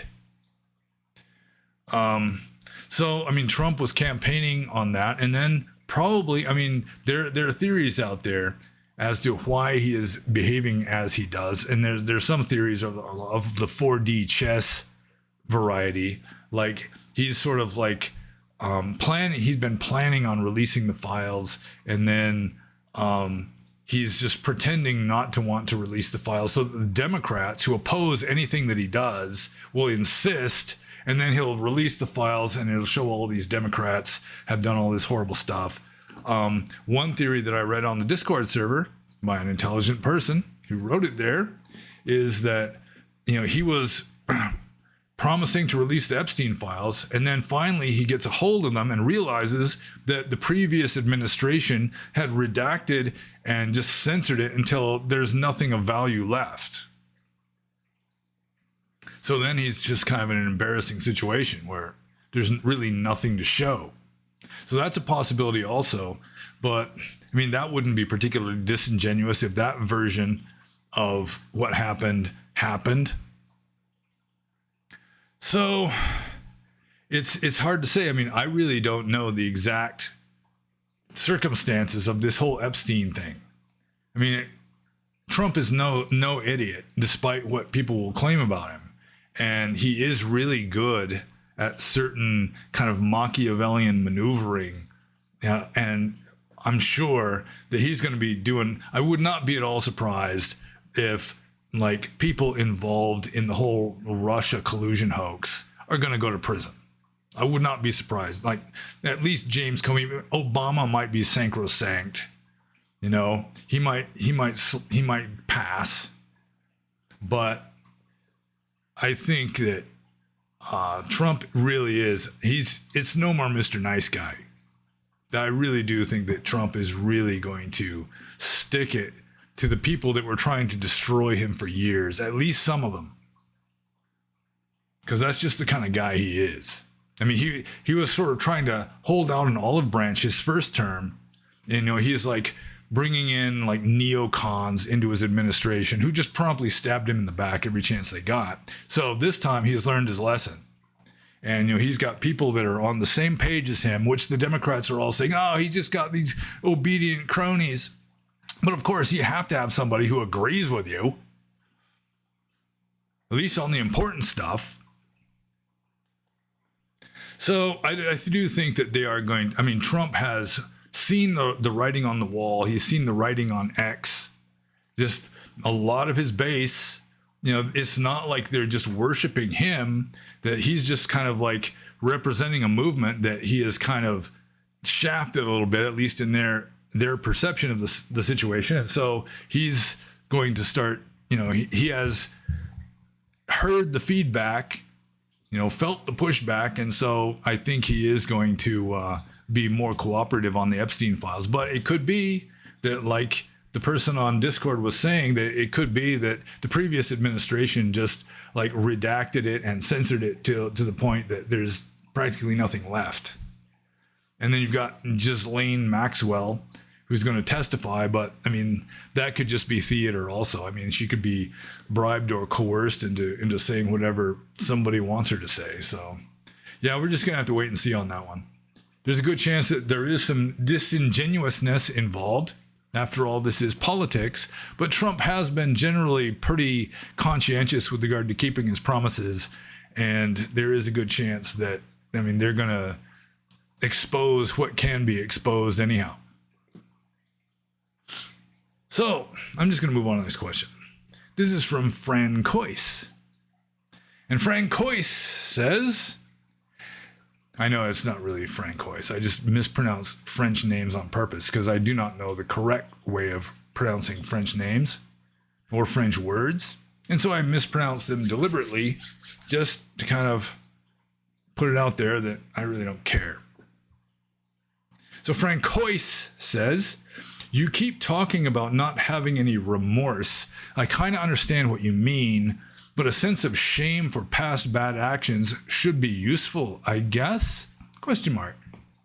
Well, I mean, if a sense of shame for past bad actions, remorse, regret, guilty conscience, if it helps to prevent you from doing the same in future, then, I mean, that would be a beneficial result. But the point is, it's not necessary. So you're adding this unwholesome mental state of regret or remorse and using that as a kind of gimmick or crutch to help you not do the same in future, when really you don't need that. You can just decide, okay, I just won't do it in future. I'll do my best not to make the same mistake that I made that time. There you go. You just let it go and keep going. But you're running a race. I read this in, there's some famous person, or at least they were famous a few hundred years ago, in William James, The Varieties of Religious Experience, which I highly recommend to anyone who really wants to understand religion, the religious mind. But there was this one person, some Christian, said that if you're running a race and you trip and fall, the last thing you should do is just sit there on the ground crying because you tripped and fell. The best thing you should do, jump right back on your feet and keep going. And that makes sense. So the sense of shame for past actions is a kind of shabby, not particularly good crutch to help you do the same, to help you avoid doing the same in future. But it's not necessary. Just common sense would be sufficient to prevent you from doing the same bad thing twice. And the guilt and remorse is just, you're beating yourself up unnecessarily and just adding more badness to an already bad situation. So, Francois's second question says, Ajahn Man, I assume there's a different Ajahn than Ajahn Mun, who's called Ajahn Man. Ajahn Man advised Ajahn Chah to take the two guardians of the world, which is Hiri, a sense of shame, and Ottappa, the fear of consequences, as his guides. What do you think of this? Yeah, that's fine. Yeah, there's no problem with Hiri and Ottappa. Those are considered to be wholesome. But the thing is, those are a sense of shame that occur before you do the bad thing, as opposed to kukucha, which is the sense of shame that happens after you do the bad thing, which is unskillful. So skillful shame, from the point of view of Buddhist ethics, is shame that occurs before you do the bad thing and ideally prevents you from doing the bad thing. So it's doubly wholesome then because it prevents you from doing the bad thing. Whereas kukucha, you do the bad thing and then you do another bad thing by just kicking yourself over it, possibly for years. So yeah, Hiri and Ottappa are fine. That's wholesome from the traditional Theravada Buddhist point of view. It's kukucha, which is the shame you experience after you've already done the bad thing. That's what is the unskillful mental state. And I'm just moving on to the next question. This is from Philippians. And we've been going for an hour and a half, by golly. I hope this is still working. Yeah, it apparently is. The little green bars from the microphone are going like this, so I assume that means the microphone's working. So Philippians says, Have you ever surprised Burmese people with your knowledge of Burmese, whether in or out of Burma? Yeah, I've done that. Sometimes Burmese people will just, because I'm Ingolate, I'm a foreigner, they just assume that I don't understand Burmese. And so they'll be talking about me right in front of me, not realizing that I know what they're saying. And then I might just like agree with them or something, or disagree with what they just said. And then they get really embarrassed, especially if it's like a teenage girl or something, who are the most likely to be making like these giggly comments about the foreign monk right in his presence, assuming he doesn't understand. So yeah, that happened in Burma and also at Burmese monasteries in America, where they see that I'm a foreigner and they just assume that I don't understand Burmese. And so they'll be talking about me in my presence, and then I understand what they're saying and will comment in Burmese as to what they've been saying. And then they, of course, get very embarrassed. So I'm just going to move on to the next question from Philippians. Have you ever been to England, and what do you think of it? Well, I've never been to England. I've never been to Europe. The closest I ever came to Europe was being on board a Polish fishing vessel off the coast of Oregon. But, I mean, technically I was on Polish soil because I had to go through customs after I got off the ship. So that's the closest I've ever been to actually setting foot in Europe. But England, what do I think of England? I've never been there, not in this life anyway. I think I was probably English in past lives. But in this life, what do I think of it? Well, I think England has pretty much castrated itself, and it's definitely on the downhill slide. I think the only hope for England now would be a kind of purge of foreigners. Not all foreigners, but especially the illegal ones. I mean, the British Empire, they kind of had an open door to like people from Commonwealth nations, like Jamaicans, Pakistanis, and so forth, that used to be part of the British Empire. So, I mean, it was easier for such people to come to England, but an excess of foreigners who do not accept like English cultural conditioning, English values, that sort of traditional English values. I think England has just utterly cucked and castrated itself, like most of Western Europe at this point, and Canada, and New Zealand, and probably Australia. So, let's see here. And probably, chances are, there's not going to be a race war, like a civil race war in England, and a purge, which I mean like deportation. I don't mean like genocide. I mean deportation, like what's going on to some degree in America. I just kind of doubt that it's going to happen to any significant degree, and so England is probably going to degenerate into a kind of second or even third world country. Largely due to the wonders of feminism, compassion. We need to be compassionate to everybody. We need equity. Yeah, so we just destroy our own country in the process. So I'm just going to move on to Phil Lathy's next question. He says, as someone who totally agrees with you that the Buddhist ethic is for the monk and the semi-violent normal ethic is for the layman, and that bad things happen when the two are mixed, I think it comes down to the basic idea of doing whatever you do to the fullest. If you are a householder, you should look out for your family. If a monk, you should be a true non-violent ascetic renunciant. I feel that everyone, whether monk or householder, would be better off if people had this thoroughbred instinct to fully embody whatever they choose to do. The modern world seems particularly bad at this, with its mixing of rules and ethics in a melting pot. Thoughts? Yeah, well, that's what I was just talking about with regard to England castrating and cucking itself. It's like you've got the left, and to some degree just globalism in general, that has replaced any coherent standard of ethics with unrefined feminine sentiment. And so we want compassion and just we shouldn't kick out even illegal aliens. It's just when you have universal compassion guiding like politics, it's just going to result in national suicide. You import the third world, you become the third world, and then the third world doesn't like feminism very much. So, I mean, the useful idiots that brought about the system to a large degree, I mean, they're one of the first to go to the wall. Especially when you got feminists trying to team up with like fundamentalist Muslims. And you got like the gays for Palestine and that kind of thing. It's just,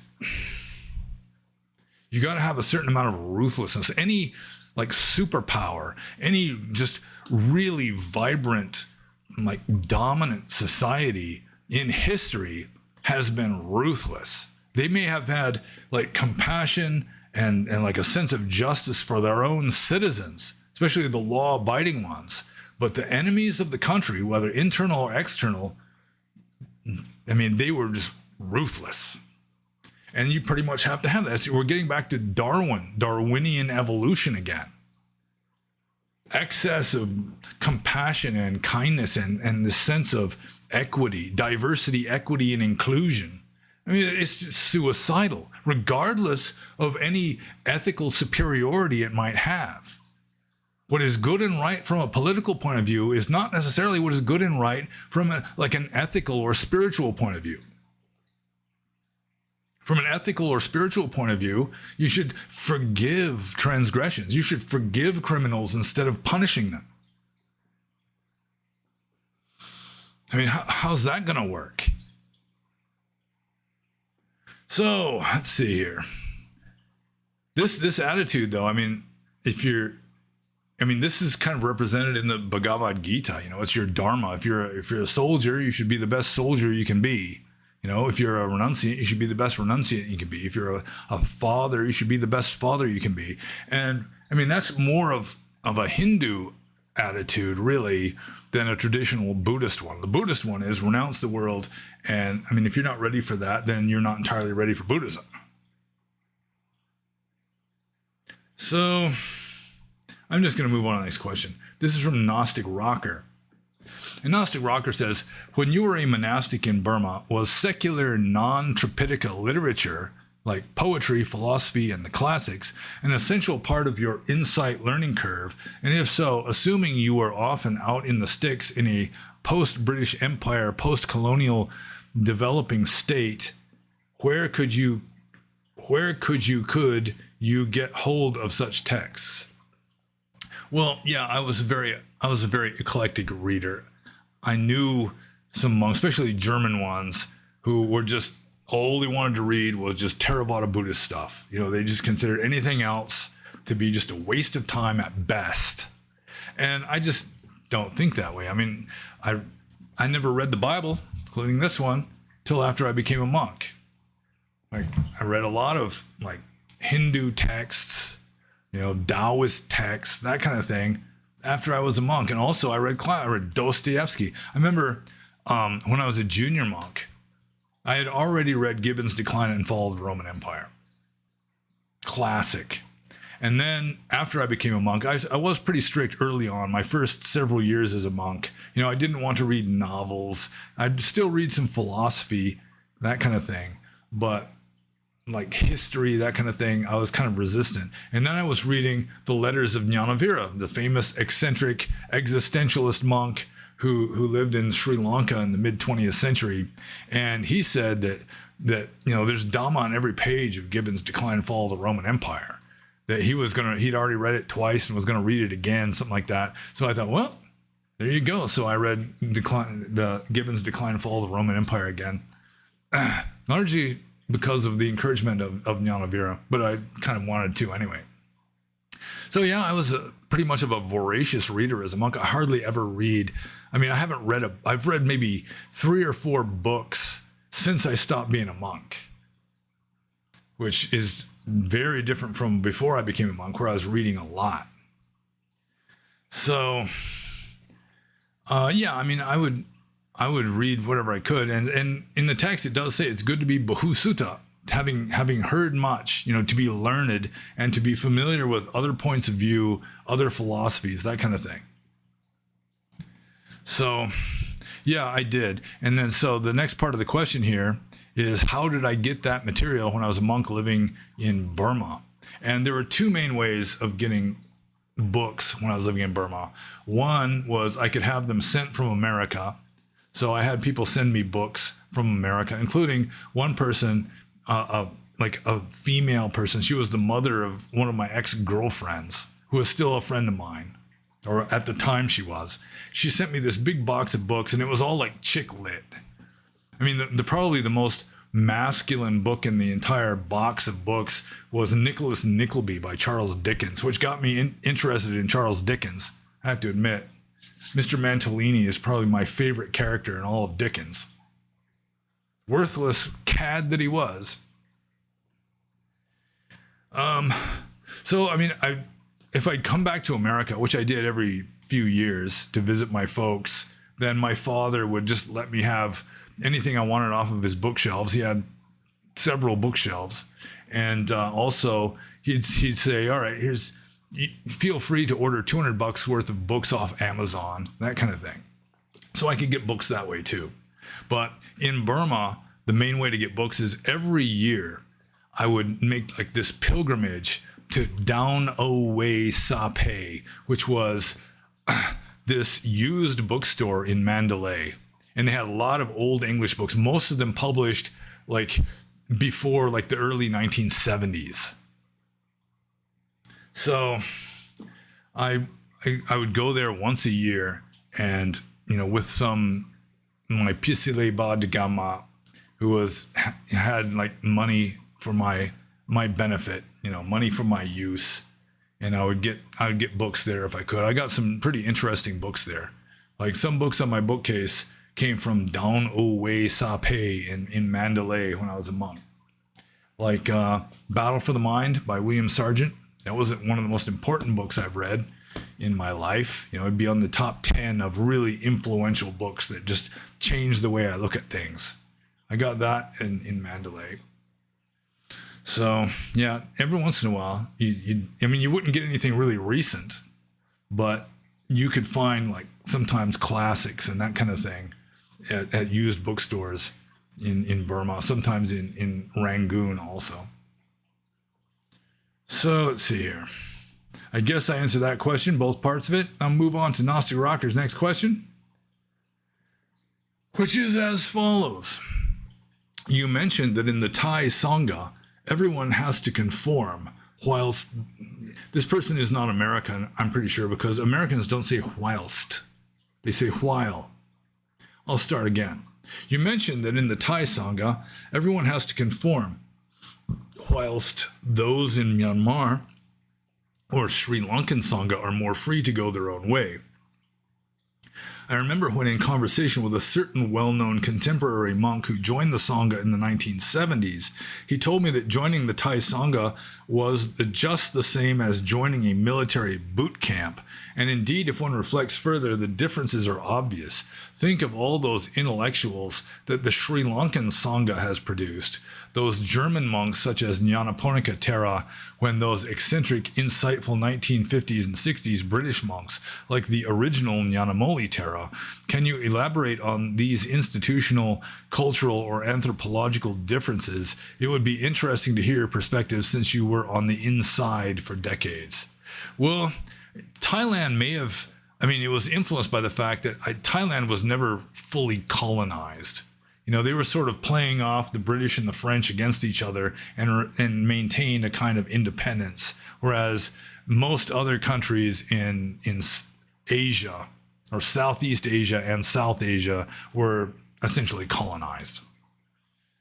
So that may have kind of isolated the Thais from as much Western thinking as the Sri Lankans and the Burmese were exposed to. The Burmese were very hard-headed conservative types, and so they really didn't have much use for the British point of view. The British really didn't have much use for the Burmese point of view.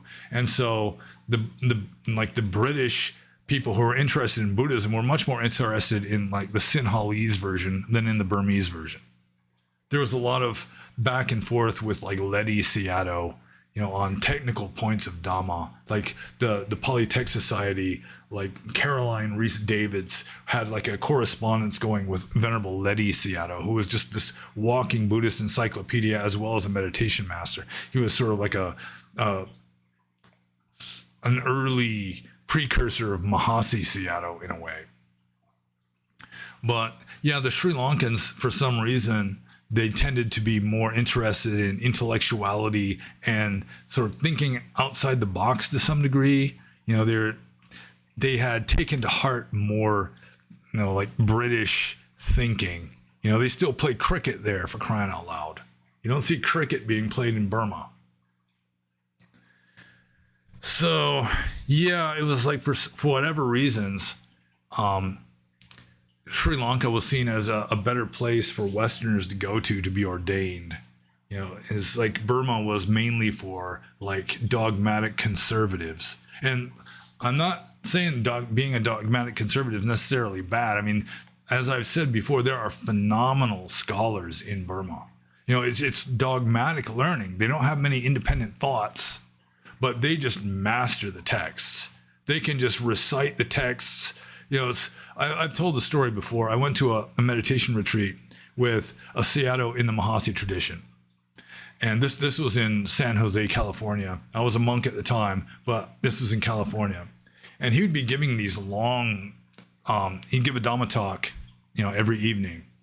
And he'd be just giving long quotes from various suttas and so forth.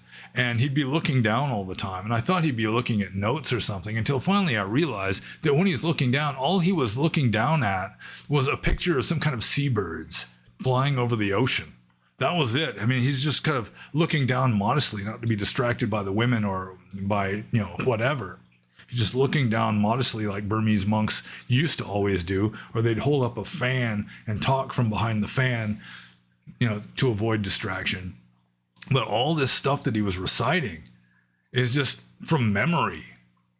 And he was like a meditation master kind of Sayadaw. He wasn't really one of the heavy hitter, like scholar Sayadaws. I mean, some scholar Sayadaws in Burma have memorized the entire 40 volumes of the Burmese Tipitaka, in addition to like medieval Pali grammars and commentaries and that kind of thing. It's just amazing. But the Sri Lankans, for whatever reason, they were more anglicized in their approach to everything. And so they were more inclined to have independent thinking on certain things, which then, was reinforced by an influx of British and German monks especially, or British and German people who were ordained as monks there. And the Thais just kind of remain sort of isolated and more Thai, more ethnic, I guess. And the British or the Burmese just stubbornly insisted upon remaining more ethnic. So, let's see. Did I answer the question though? Really, that's the main point here. Can I elaborate on these institutional, cultural, or anthropological differences? Yeah, I mean, one of the main differences between Burma and the Thais is the Thais really are not scholars. I mean, nowadays you're getting some more Thai like Buddhist scholarship, but I mean, compared to the Burmese, it's kind of pathetic, really. Like, you've got certain famous Thai Ajahns, and I think Venerable Lee Damadaro, I think that's one of them. There's books by Venerable Ajahn Lee Damadaro, I think I'm getting the name right, that this Australian monk I used to know showed me this book as a kind of joke. It's like, read this, you're going to love it. And this Venerable Ajahn, who was a meditation master, I assume, he just did not understand the meanings of Pali words. He didn't understand Pali very well. He was like using words just obviously wrongly, just not understanding what they really mean, that kind of thing. Just getting stuff wrong, because part of the reason for this is that early modern times, the British or the Burmese, who are already starting to be like invaded and taken over by the English. So the British had already ruled parts of southern Burma. So the Burmese kings they couldn't really beat the British. The British had the military hardware and the strategies and everything worked out. So instead, the Burmese kings in Upper Burma just made this unprovoked attack on their traditional archenemy, Siam, and they just essentially sacked the capital city of Siam, which was Ayutthaya at the time. And it was like Ayutthaya was where like the headquarters, so-called, or so to speak, of like the Thai ecclesiastical hierarchy was, including the Thai educational system for like monastic education and so forth. That all just collapsed, and they never fully recovered from that. And so to this day, the Burmese are just like phenomenal scholars, which has its good points and its bad points. I mean, one of the bad points is that if you've got a meditation master like Mahasi Sayadaw, who has an idea that doesn't really fit with like orthodoxy, he'll favor orthodoxy to his own personal experience in meditation. Whereas the Thai Ajahns, they're not as heavily invested in what the texts say, especially like the commentarial tradition and so forth. And so they will just follow their own teaching. They're more inclined to teach based on their own experience. That's what I'm getting at, which has its good points. And with regard to Sri Lankan Buddhism, I really don't know a whole hell of a lot about it. I mean, I know some of the history that, the Sangha had collapsed in Sri Lanka more than once, where they had to import monks from Burma and Thailand just to get the Sangha going again, because the ordination lineages and all that had just been like ruined. But in a way that kind of made them more open-minded and maybe a little bit more eclectic, more open to Western ideas and so forth. And I'm just going to move on to the next question. I don't want to just keep yammering away on one question, because we got quite a few. We're knocking a good dent into it though. So let's see. Gnostic Rocker's third question. He says, as society changes with different social conditions or pressures, or as diverse cultural awareness is spread, what differing motivating influences or factors do you notice amongst, another thing Americans don't say much, amongst those people drawn to or fascinated with Dhamma? When I got into Dhamma in the late 1980s, the influences were usually the massive effects of beatniks, hippies, or the other intense motivating influence was the thought of people like Nietzsche, Jung, early 20th century avant-garde bohemian thinkers, or people like the 14th century German monk Meister Eckhart. But more recently, I can see very different motivating factors calling people to Dhamma. There's those restless young people from the ex-communist blocs who feel let down by capitalism and the EU, or there are those who are totally computer or AI tech heads, or those who feel alienated from the emotionless, harsh, impassive coldness of the post-globalized, deracinated, rootless world we are all compelled to exist in. There's all kinds of other motivating factors. What's your take on the above? Okay, well, my generation of monks, more than half of them probably started with psychedelics. You start with mushrooms or mescaline or LSD, and then it causes mystical experiences, expanded consciousness, and then it causes you to get interested in trying to, get into these heightened states of awareness without having to use the chemicals. So that's sort of like the open door into starting meditation, and then you get more interested and eventually you become a monk. That was a very common approach to my generation and probably the generation preceding my generation, which was like the hippie generation. I used to know this French monk that he was telling me about how he first went to Thailand. He had like long hair and like big earrings and this kind of thing. And he looked at me knowingly and said, I belong to that generation. And then I said, yeah, the hippie generation. And he said, yes, with his like Jacques Cousteau voice. He said, yes, I was a hippie.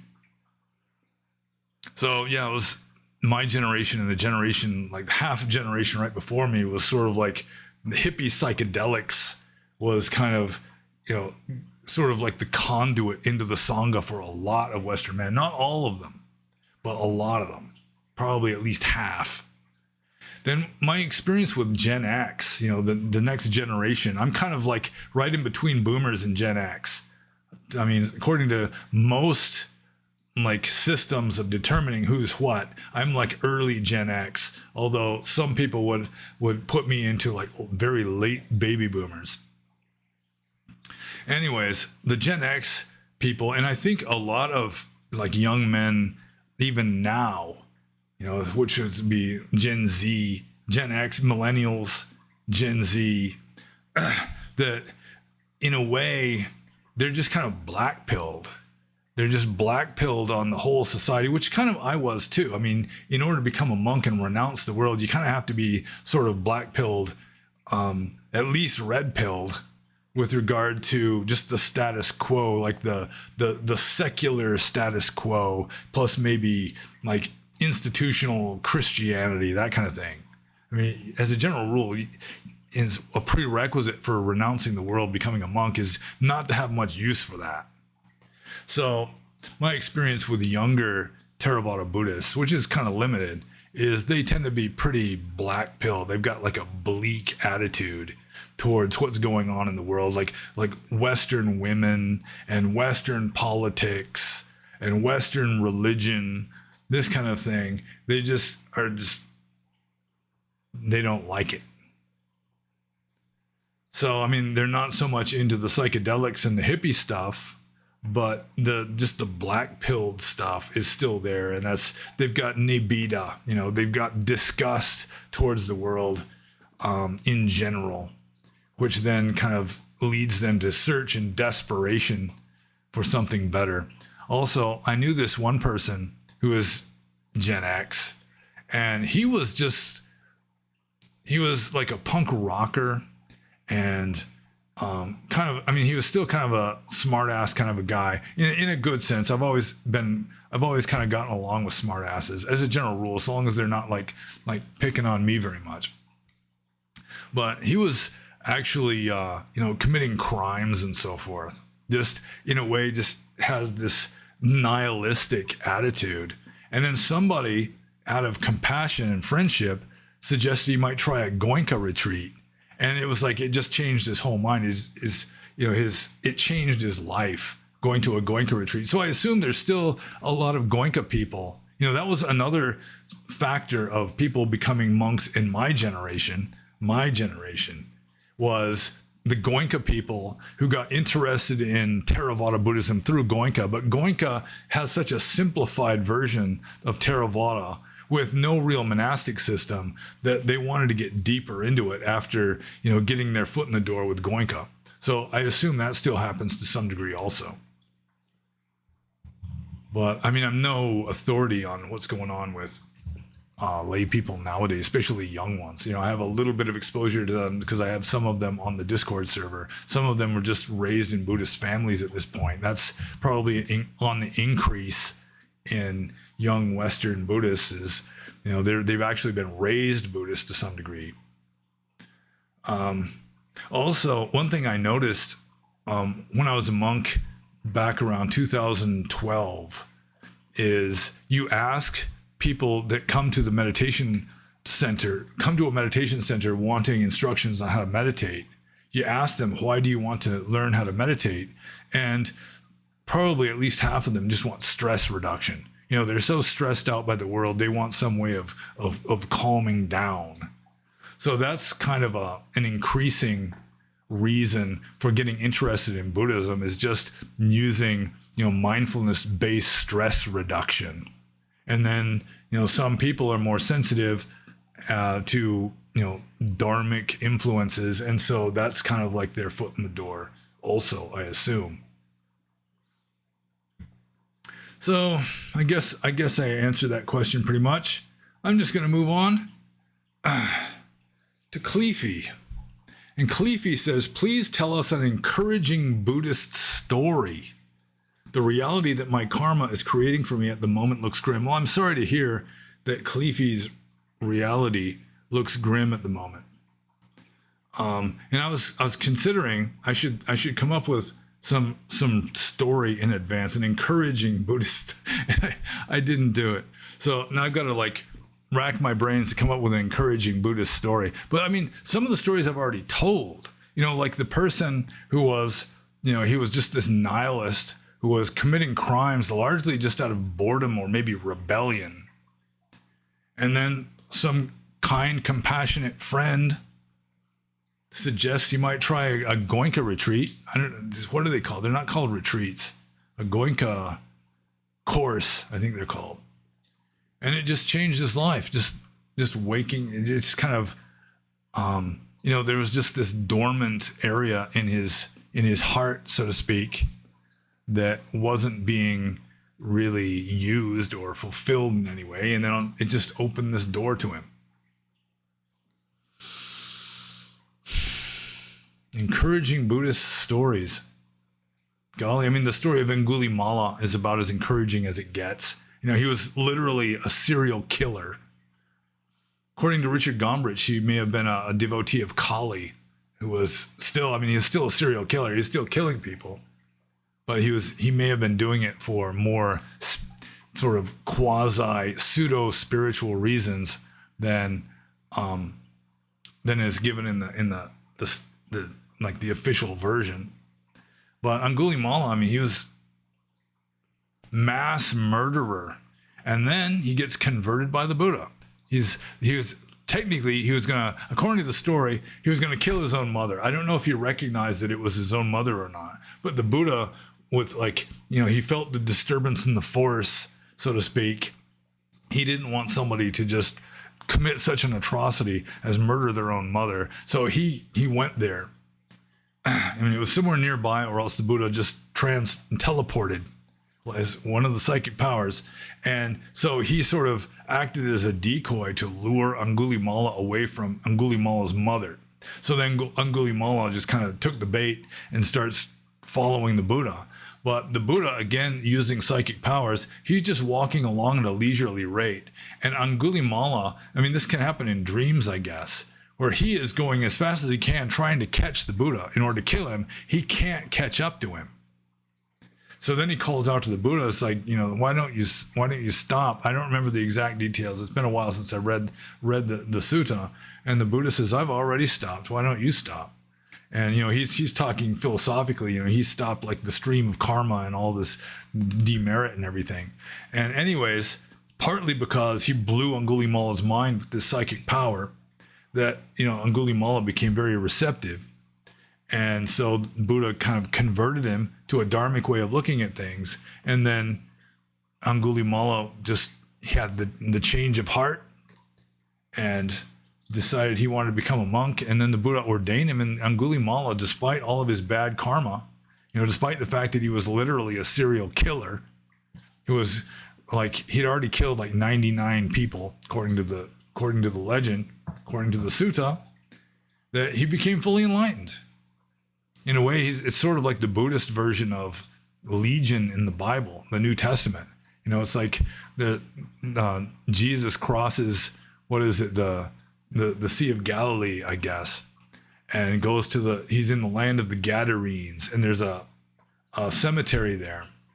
And there's this crazy man who's living in this cemetery, just screaming and gashing himself with rocks. And Jesus asks him what his name is, and he says, my name is Legion, for we are many. The assumption is that he's possessed by so many demons. He's got an army of malignant spirits inhabiting him. So Jesus drives the spirits out, who then go into this herd of pigs nearby. The herd of pigs just immediately rushes down into the lake and drown. And people come, they hear about the pigs, and they come and they see this crazy man is just completely lucid now, just kind of sitting there peacefully at the feet of Jesus. And they get scared by the pigs and the crazy man all of a sudden being cured. And they ask Jesus, please go away. We're unworthy.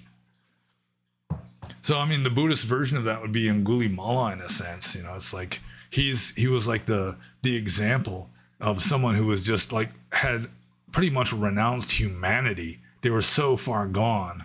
They were hardly even human anymore. And then through Dhamma, even though they had all this, especially Angulimala, he had all this bad karma, but still, it's never too late. You may have kind of obstacles of bad karma cropping up that kind of, interfere, but still, I mean, you can always practice Dhamma, and to the extent you practice Dhamma protects you. So, I guess that would be an encouraging Buddhist story. It's about as encouraging as I can think, that even a serial killer who has killed well up into double digits still can become fully enlightened in this life. I mean, he's going to have obstacles. He got beaten up a lot as a monk. He's going for alms, and people realize, hey, that's the Jeffrey Dahmer of ancient India, the Green River Killer. And then they beat him up or whatever, and because he was fully enlightened at that time, he forgave them. Or maybe it never even got to the point of him having to forgive anybody. If you never like perceive an offense, then there's nobody to forgive, I suppose. But I think I better move on to the next question. And I hope Cleefy's situation improves. Next question is from Rui. And Rui says, are we intrinsically doomed to attawada, or self-view, I guess, or the doctrine of self? I think I'll just start over. Are we intrinsically doomed to attawada in the sense that we cannot but perceive a certain degree of permanence and duration? And could the whole Buddha Dhamma enterprise be only about utterly destroying attawada? No, I don't think. I mean, this is the kind of thinking that's very common, even among like really devout, like intelligent Buddhists, that, I mean, utterly destroying self-view, utterly destroying the doctrine of self, utterly destroying your defilements, utterly destroying all badness inside yourself. I mean, Khmer Rouge tactics against your own defilements, which would include doctrine of self, or Sakkaya Ditthi, self-view, personality view. That, I mean, it's a simplistic, two-dimensional way of looking at it. That, I mean, you don't necessarily have to destroy self-view, because without any self-view at all, you're not going to be able to function. So it's like, let's say you're an actor playing King Lear, going mad with grief in the storm out in the wilderness. And all of a sudden, I mean, you've been living the part so intensely, all of a sudden you get this flash of insight. Whoa, I'm just an actor playing King Lear. I'm not really going mad with grief, even though you're up there on the stage, you're still going through the motions, still raging at your two like evil daughters. So it can be like that. It's not that you necessarily destroy self-view. It's just that you like outgrow it. It's still there. It's like you've transcended it. You've just no longer centered at that level of interpretation or that level of reality. You become like the actor who's just playing the role of the person that believes in self. Kind of, sort of. So, I mean, to like completely destroy the perception of a certain degree of permanence and duration, I mean, you just become like, I mean, you'd become like a vegetable. I mean, you wouldn't be able to function anymore. So, I mean, it's still there. It's just that you no longer take it seriously. You no longer identify with that. But it has to still be there in order to function. Even like desires and so forth. I mean, you just don't identify. You've sort of gone beyond that. It's still there.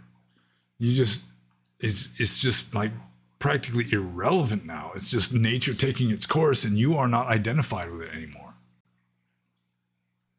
But it's hard to explain to someone who hasn't experienced it. And I'm just going to move on to the next question. This is from Kyundru. And Kyundru says, are you familiar with the recent Thai scandal regarding a Thai woman blackmailing monks for $12 million after having sex with them. Did large scandals like this ever occur in Burma? Yeah, well, I am familiar with it. There's been some commentary on it on the Discord server. And there were some people on the Discord server just entirely blaming the monks, but obviously the woman was at fault also. Everybody involved in that was at fault from a superficial, like, conventional point of view, because ultimately nobody exists. So, did large scandals like this one ever occur in Burma? Not that I ever heard. There's small scandals. I've heard of that. Like, for example, when I was, I used to know this Burmese monk who was a retired surgeon. He was like upper class kind of guy that, he still kind of talked down to like monastery attendants like they were like servants or something. But he came from a rich upper crusty kind of family.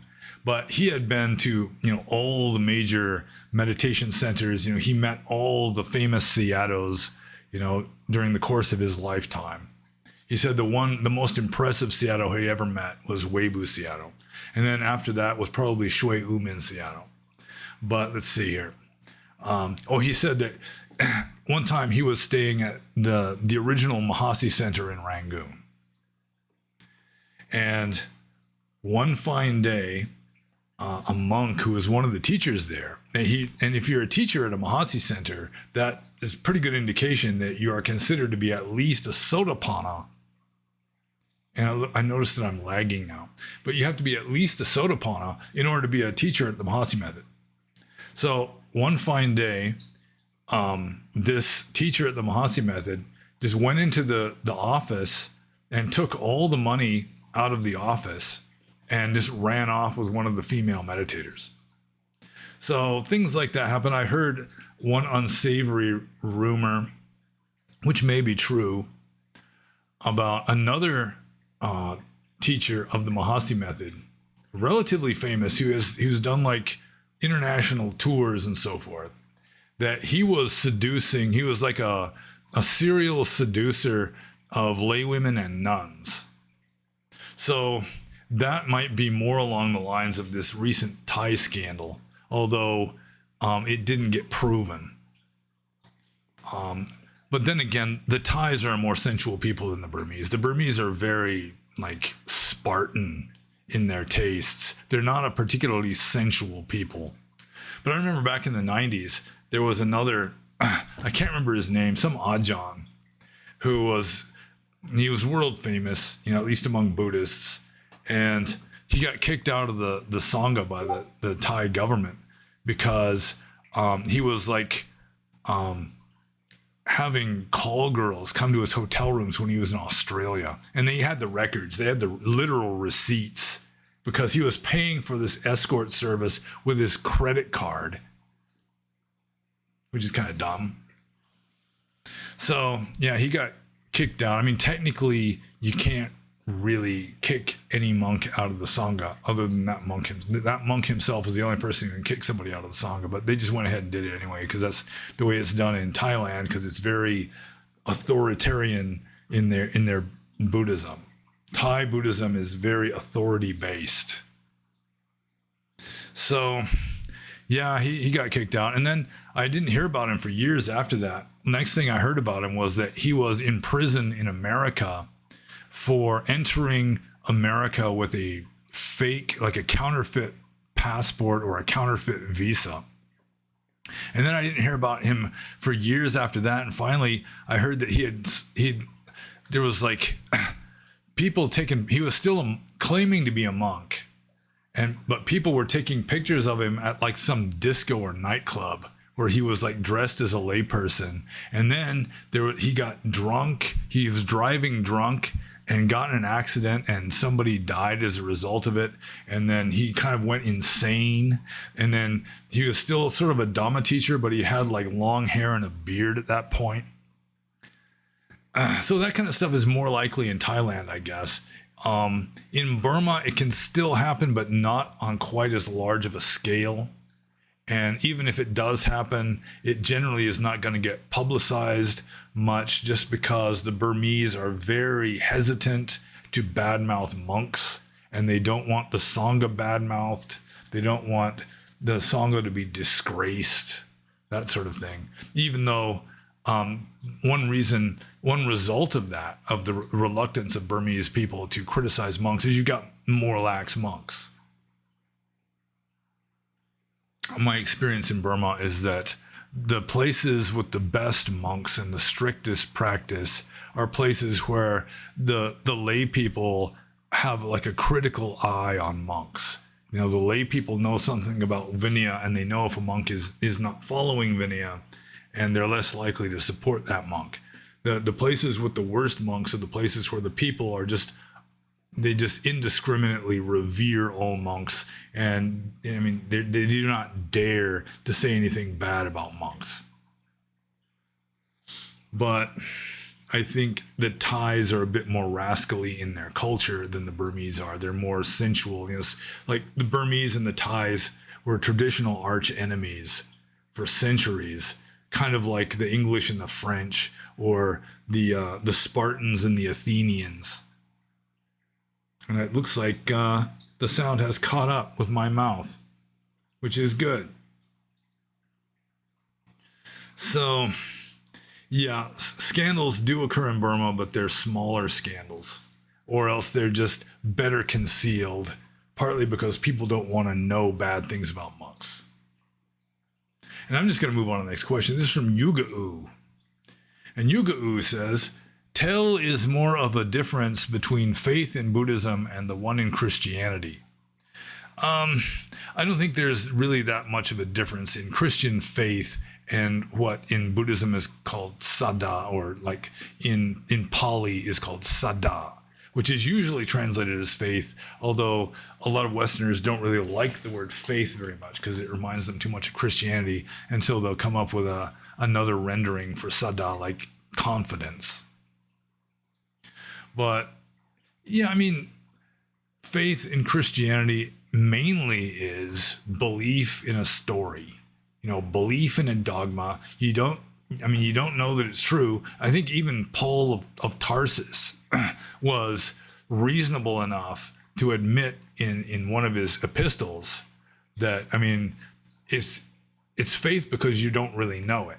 I mean, if you really knew it, it wouldn't be faith anymore. It would just be knowledge. So it's kind of a guess, kind of basing your life on a guess. And there's a lot of that in Buddhism also. It's you're just kind of guessing that Dhamma is true because you don't know for a fact that it is true, because once you know for a fact that it is true, it's not faith anymore. But, I mean, Christianity had really advanced practitioners too, like St. John of the Cross. And what St. John of the Cross called dark faith, I mean, that's relatively advanced. That's beyond just believing perceptually in a story.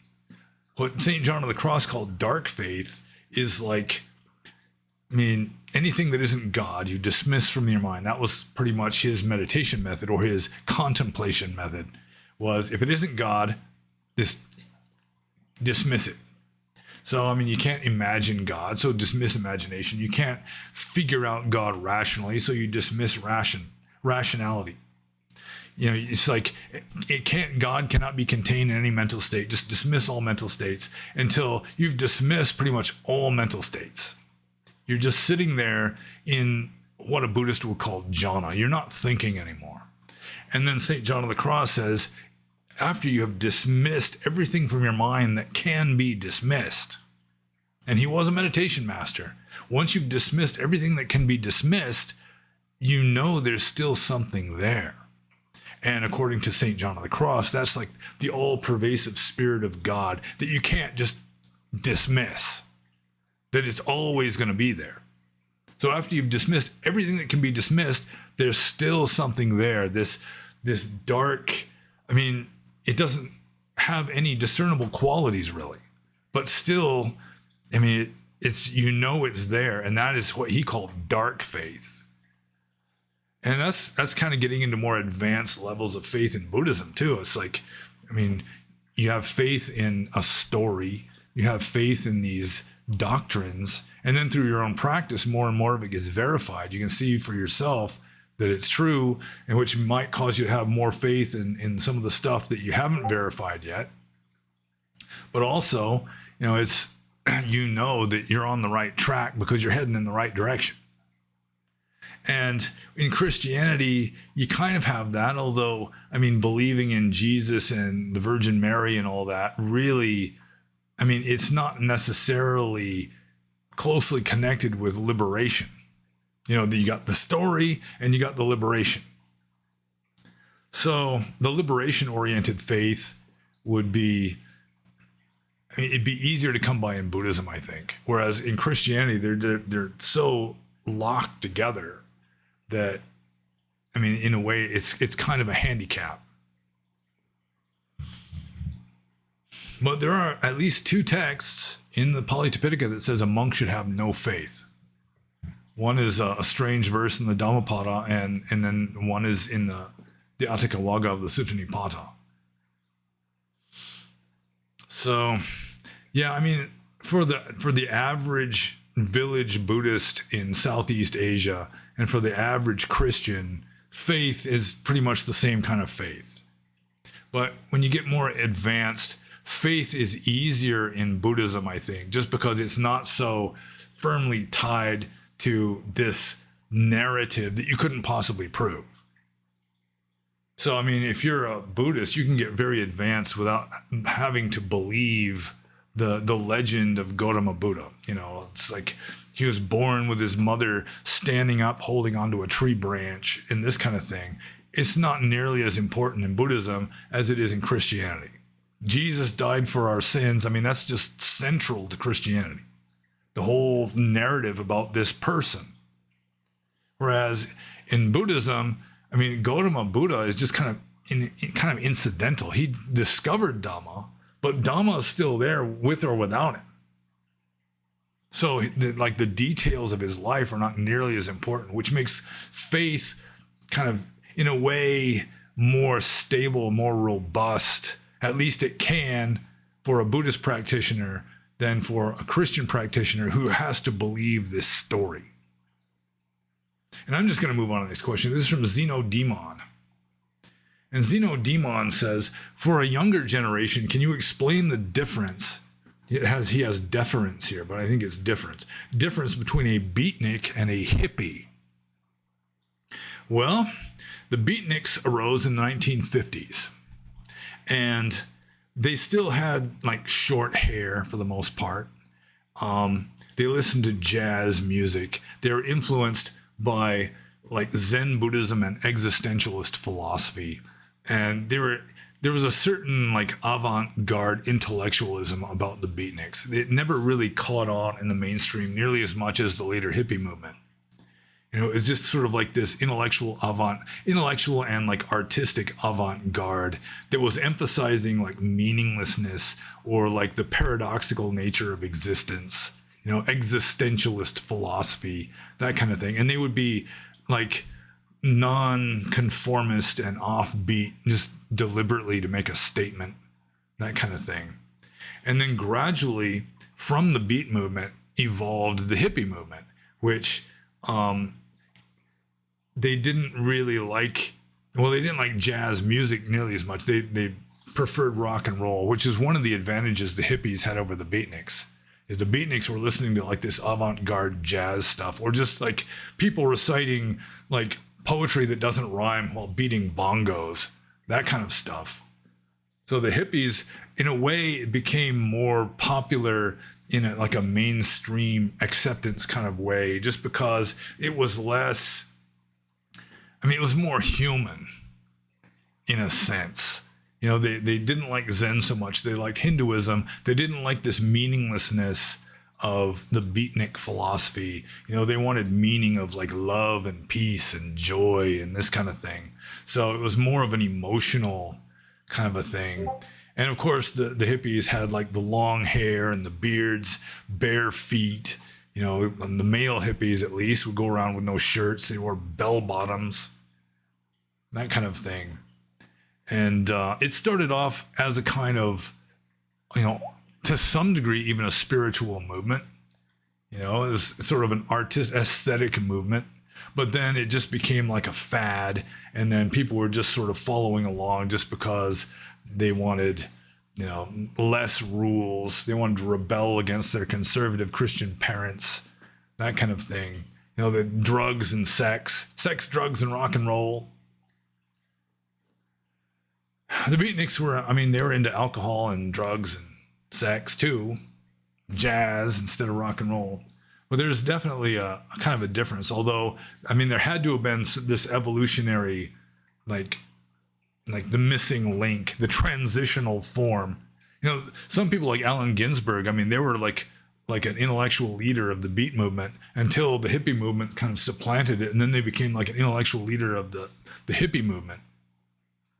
So I'm not exactly sure what the transitional form would be. But it is true that the hippie movement arose from the beat movement. Like the Beatles, for example. They started off as beat, hence the name Beatles. And then they became hippies when, like the late 60s, when they let the hair grow long and started taking LSD and going to Maharishi's ashram in India, that kind of thing. So I think I'm just going to move on to Zeno Demon's next question. He says, if Westerners are more animal people in your last vid, then how is West more developed the Burnia? And I didn't understand what more developed the Burnia meant until somebody pointed out to me that it's just a typo. I think he means, how is the West more developed than Burma? Because Western people are more animalistic in a way. So it's kind of reminds me of the Christian statement. I guess it could be one of my favorite verses in the Bible. You cannot serve both God and mammon. So, the Burmese, they have this weird advantage over us because they don't have much mammon to serve. They're living in an impoverished fourth world country, and so it's much easier for them to turn to religion as their consolation. Whereas in the West, we're more materialistic, I guess. We judge our own value or the value of other people largely by the things that they own, the money that they make. And so, we might be more capable of critical thought. We might be more sophisticated in our education and so forth, but at the same time, more Western people are just stuck in mammon worship. Just more materialistic, more living at just a superficial level. Like the Burmese, when I was in Burma, I used to note that like a Westerner has a much broader mind than the average Burmese person, but it's shallower. The Burmese, they have the same amount of mental energy, let's say, but what they lack in width, the broadness of their mind, is compensated by depth.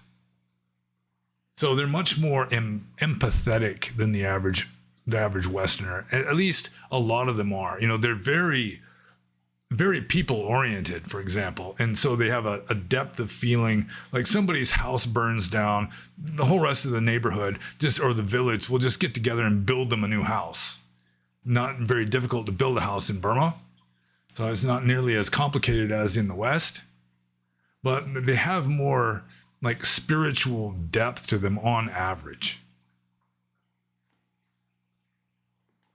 So the West is more developed than Burma because they're more superficial. They're more like focused on just what they can see and hear, and not so much focused on what they can't see and hear, which is deep down inside them. Like people in the West, they want to understand reality. They look outwards. Whereas more traditionally in the East, you want to understand reality, you look inwards, which is a more advanced approach spiritually, although it's much less conducive to science and technology and world conquest. So it's like bringing back Charles Dickens. Charles Dickens was definitely like an ethnic supremacist. He definitely considered English people to be vastly superior to little brown people. And so he really didn't understand that, for example, he didn't understand just the arrogance and foolishness of Anglican missionaries going to places like Burma or Ceylon, trying to convert the people there to Anglican Christianity, which is just inferior to what these heathens were already following. Because you cannot serve both God and mammon. And so it's like the British Empire, they were like foremost in the world of serving mammon. But then they just had this idea that they were also foremost in the world serving God somehow, which was just silly. Anyways, I should just move on to the next question. And we are getting pretty close to the bottom. Pretty close, yeah. There's not very many more questions here. So, next question is from Xenothoid. This is going to be less than 3 hours. Let's hope. Xenothoid says, do you think making analogies between physical laws and mental laws is a bad way to go about explaining idealist takes? For example, the way I go about explaining my atheism is that there is no need for a super mind to ground all other minds. In the same way, there is no need for a super atom to ground all other atoms. Also, I think of Tahna as being a contracting force similar to gravity or chemical bonds. But for consciousness as opposed to material, which is what creates the self, are these analogies too reductive? Well, I think the analogies are just kind of too abstract for most people to follow them very well. With regard to this first example, let's see, there is no need for a super mind to ground all other minds in the same way there is no need for a super atom to ground all other atoms. Well, I wouldn't consider that to be a very good analogy. An atom would be more like a mental state than a mind. Like in going with like Theravada philosophy, you got mind and you got mental states. And an atom would be more like a mental state, like an individual perception, than it would be like consciousness in general. Consciousness in general might be something more like the quantum field from which everything arises. But so I wouldn't consider that to be a really good comparison. It's sort of apples to oranges in a way. Let's see. I think of Tahna or craving as being a contracting force similar to gravity or chemical bonds.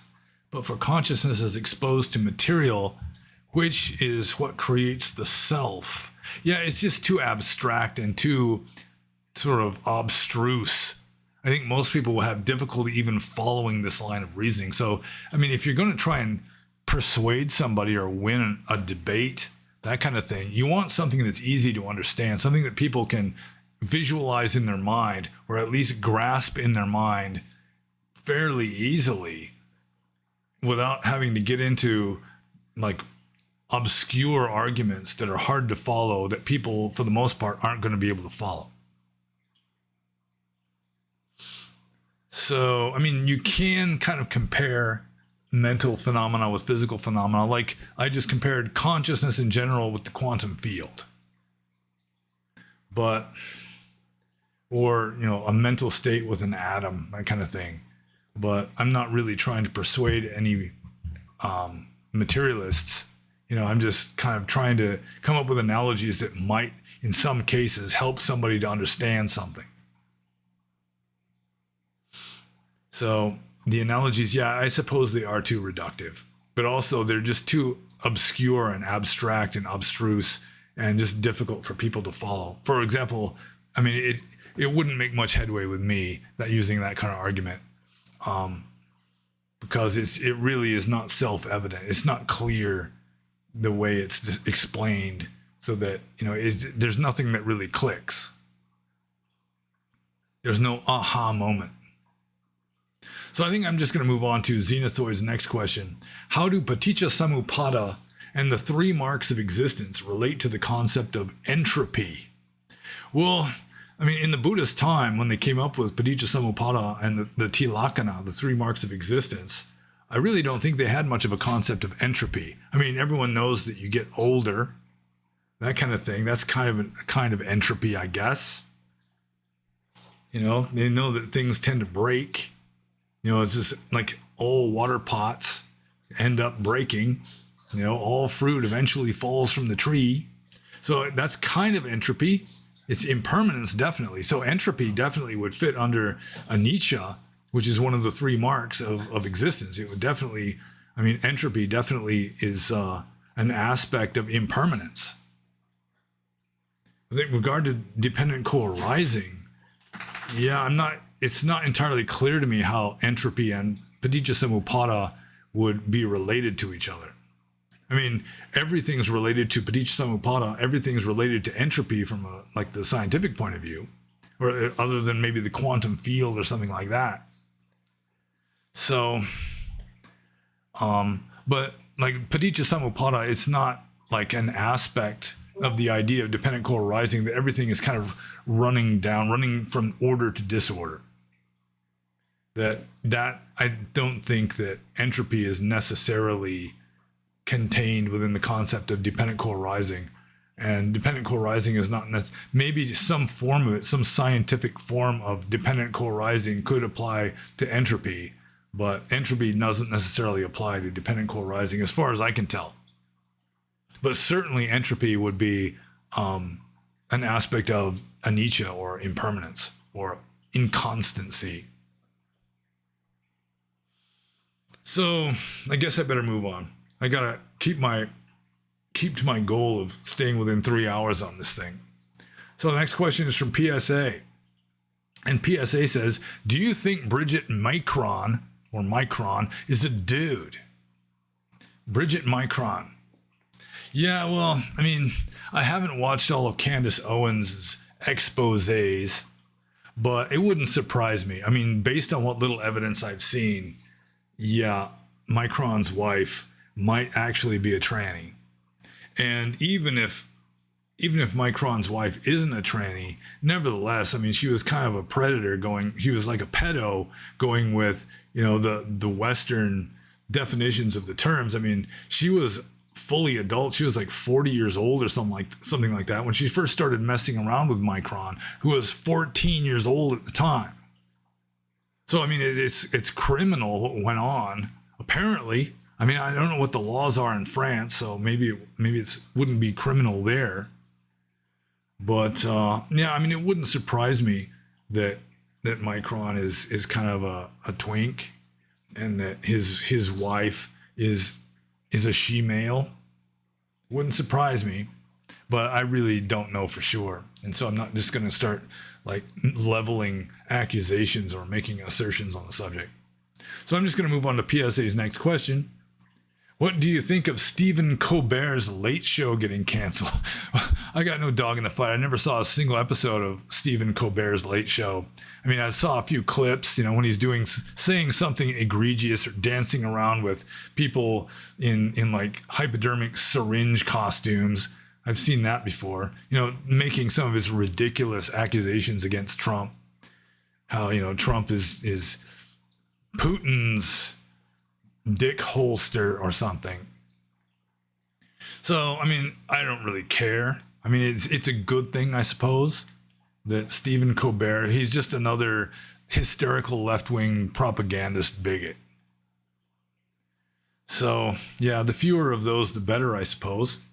Although, I mean, Western left or like right-wing propagandist bigots aren't all that great either.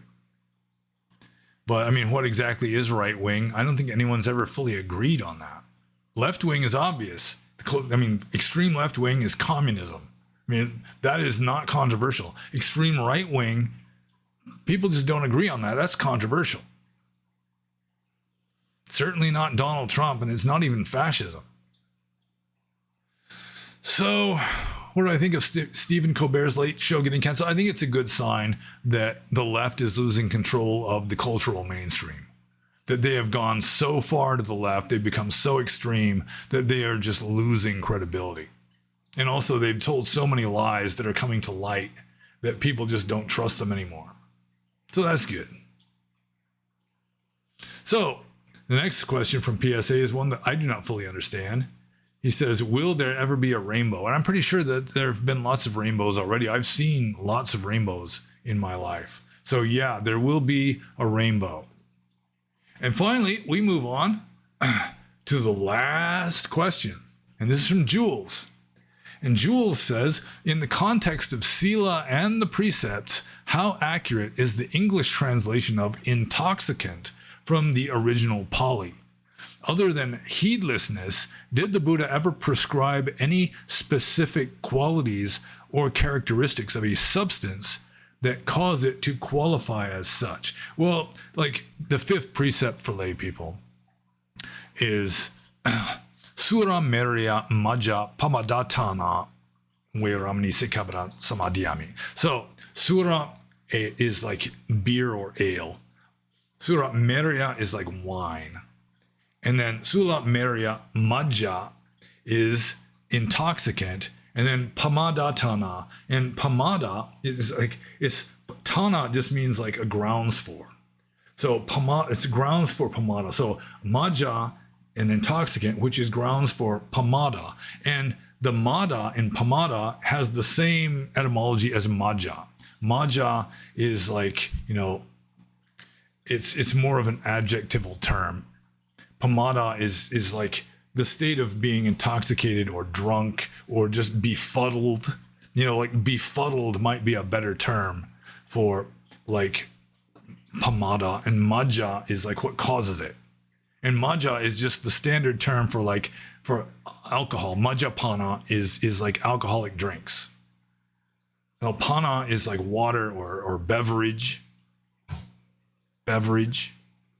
And the maja is like drunkenness beverage or like befuddlement beverage, intoxicated beverage. So, or intoxicating beverage. So maja, generally it meant like alcoholic drinks. Pamada would be like drunkenness. But I mean, drunkenness isn't necessarily caused just by alcohol. It's just like befuddled, being like, stupid and clumsy, that kind of thing. So let's see. Let's read the story. Let's read the question here again. In the context of Sila and the precepts, how accurate is the English translation of intoxicant from the original Pali? Yeah, I mean, it's fine. I don't really see any problem with that. Other than heedlessness, did the Buddha ever prescribe any specific qualities or characteristics of a substance that cause it to qualify as such? Well, not alcohol would be, standard. That would be like the starting point. Alcohol would be numero uno because alcohol is called maja in Pali or majapana. So there is the origin story, like in Vinaya. Every rule in Vinaya has an origin story. And there's this origin story. I think he was even an arahant, a monk who was an arahant, wound up drinking something alcoholic, and he passes out with his feet pointing towards the Buddha, which, in Buddhist countries, you don't point your feet at anybody, especially if they're a venerable person, or towards a Buddha statue or anything like that. In Burma, you don't point with your foot at anything really. It's considered rude because the foot is considered to be like the armpit of the human body. So anyways, this monk kind of passes out with his feet pointing towards the Buddha. And so the Buddha was pointing out, it's like, this monk, he defeated a naga with his spiritual powers, this cobra dragon. Now, he couldn't defeat anything, could he? Look at this. He's just lying there unconscious with his feet pointing towards me. So, that's kind of heedlessness, I guess, even an arahant in this case. But it's just kind of like being stupid. It's just sort of like decreasing your wisdom. Or just being intoxicated, being high.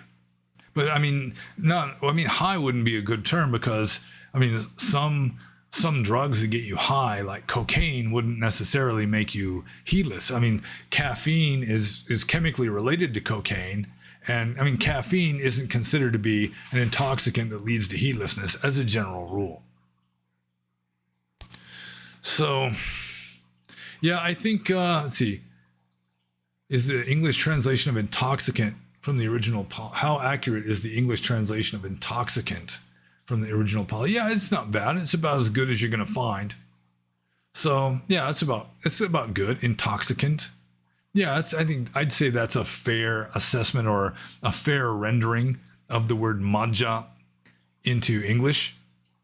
Like, Majjapana would be like an intoxicating beverage, an intoxicating drink, but mainly it means alcohol.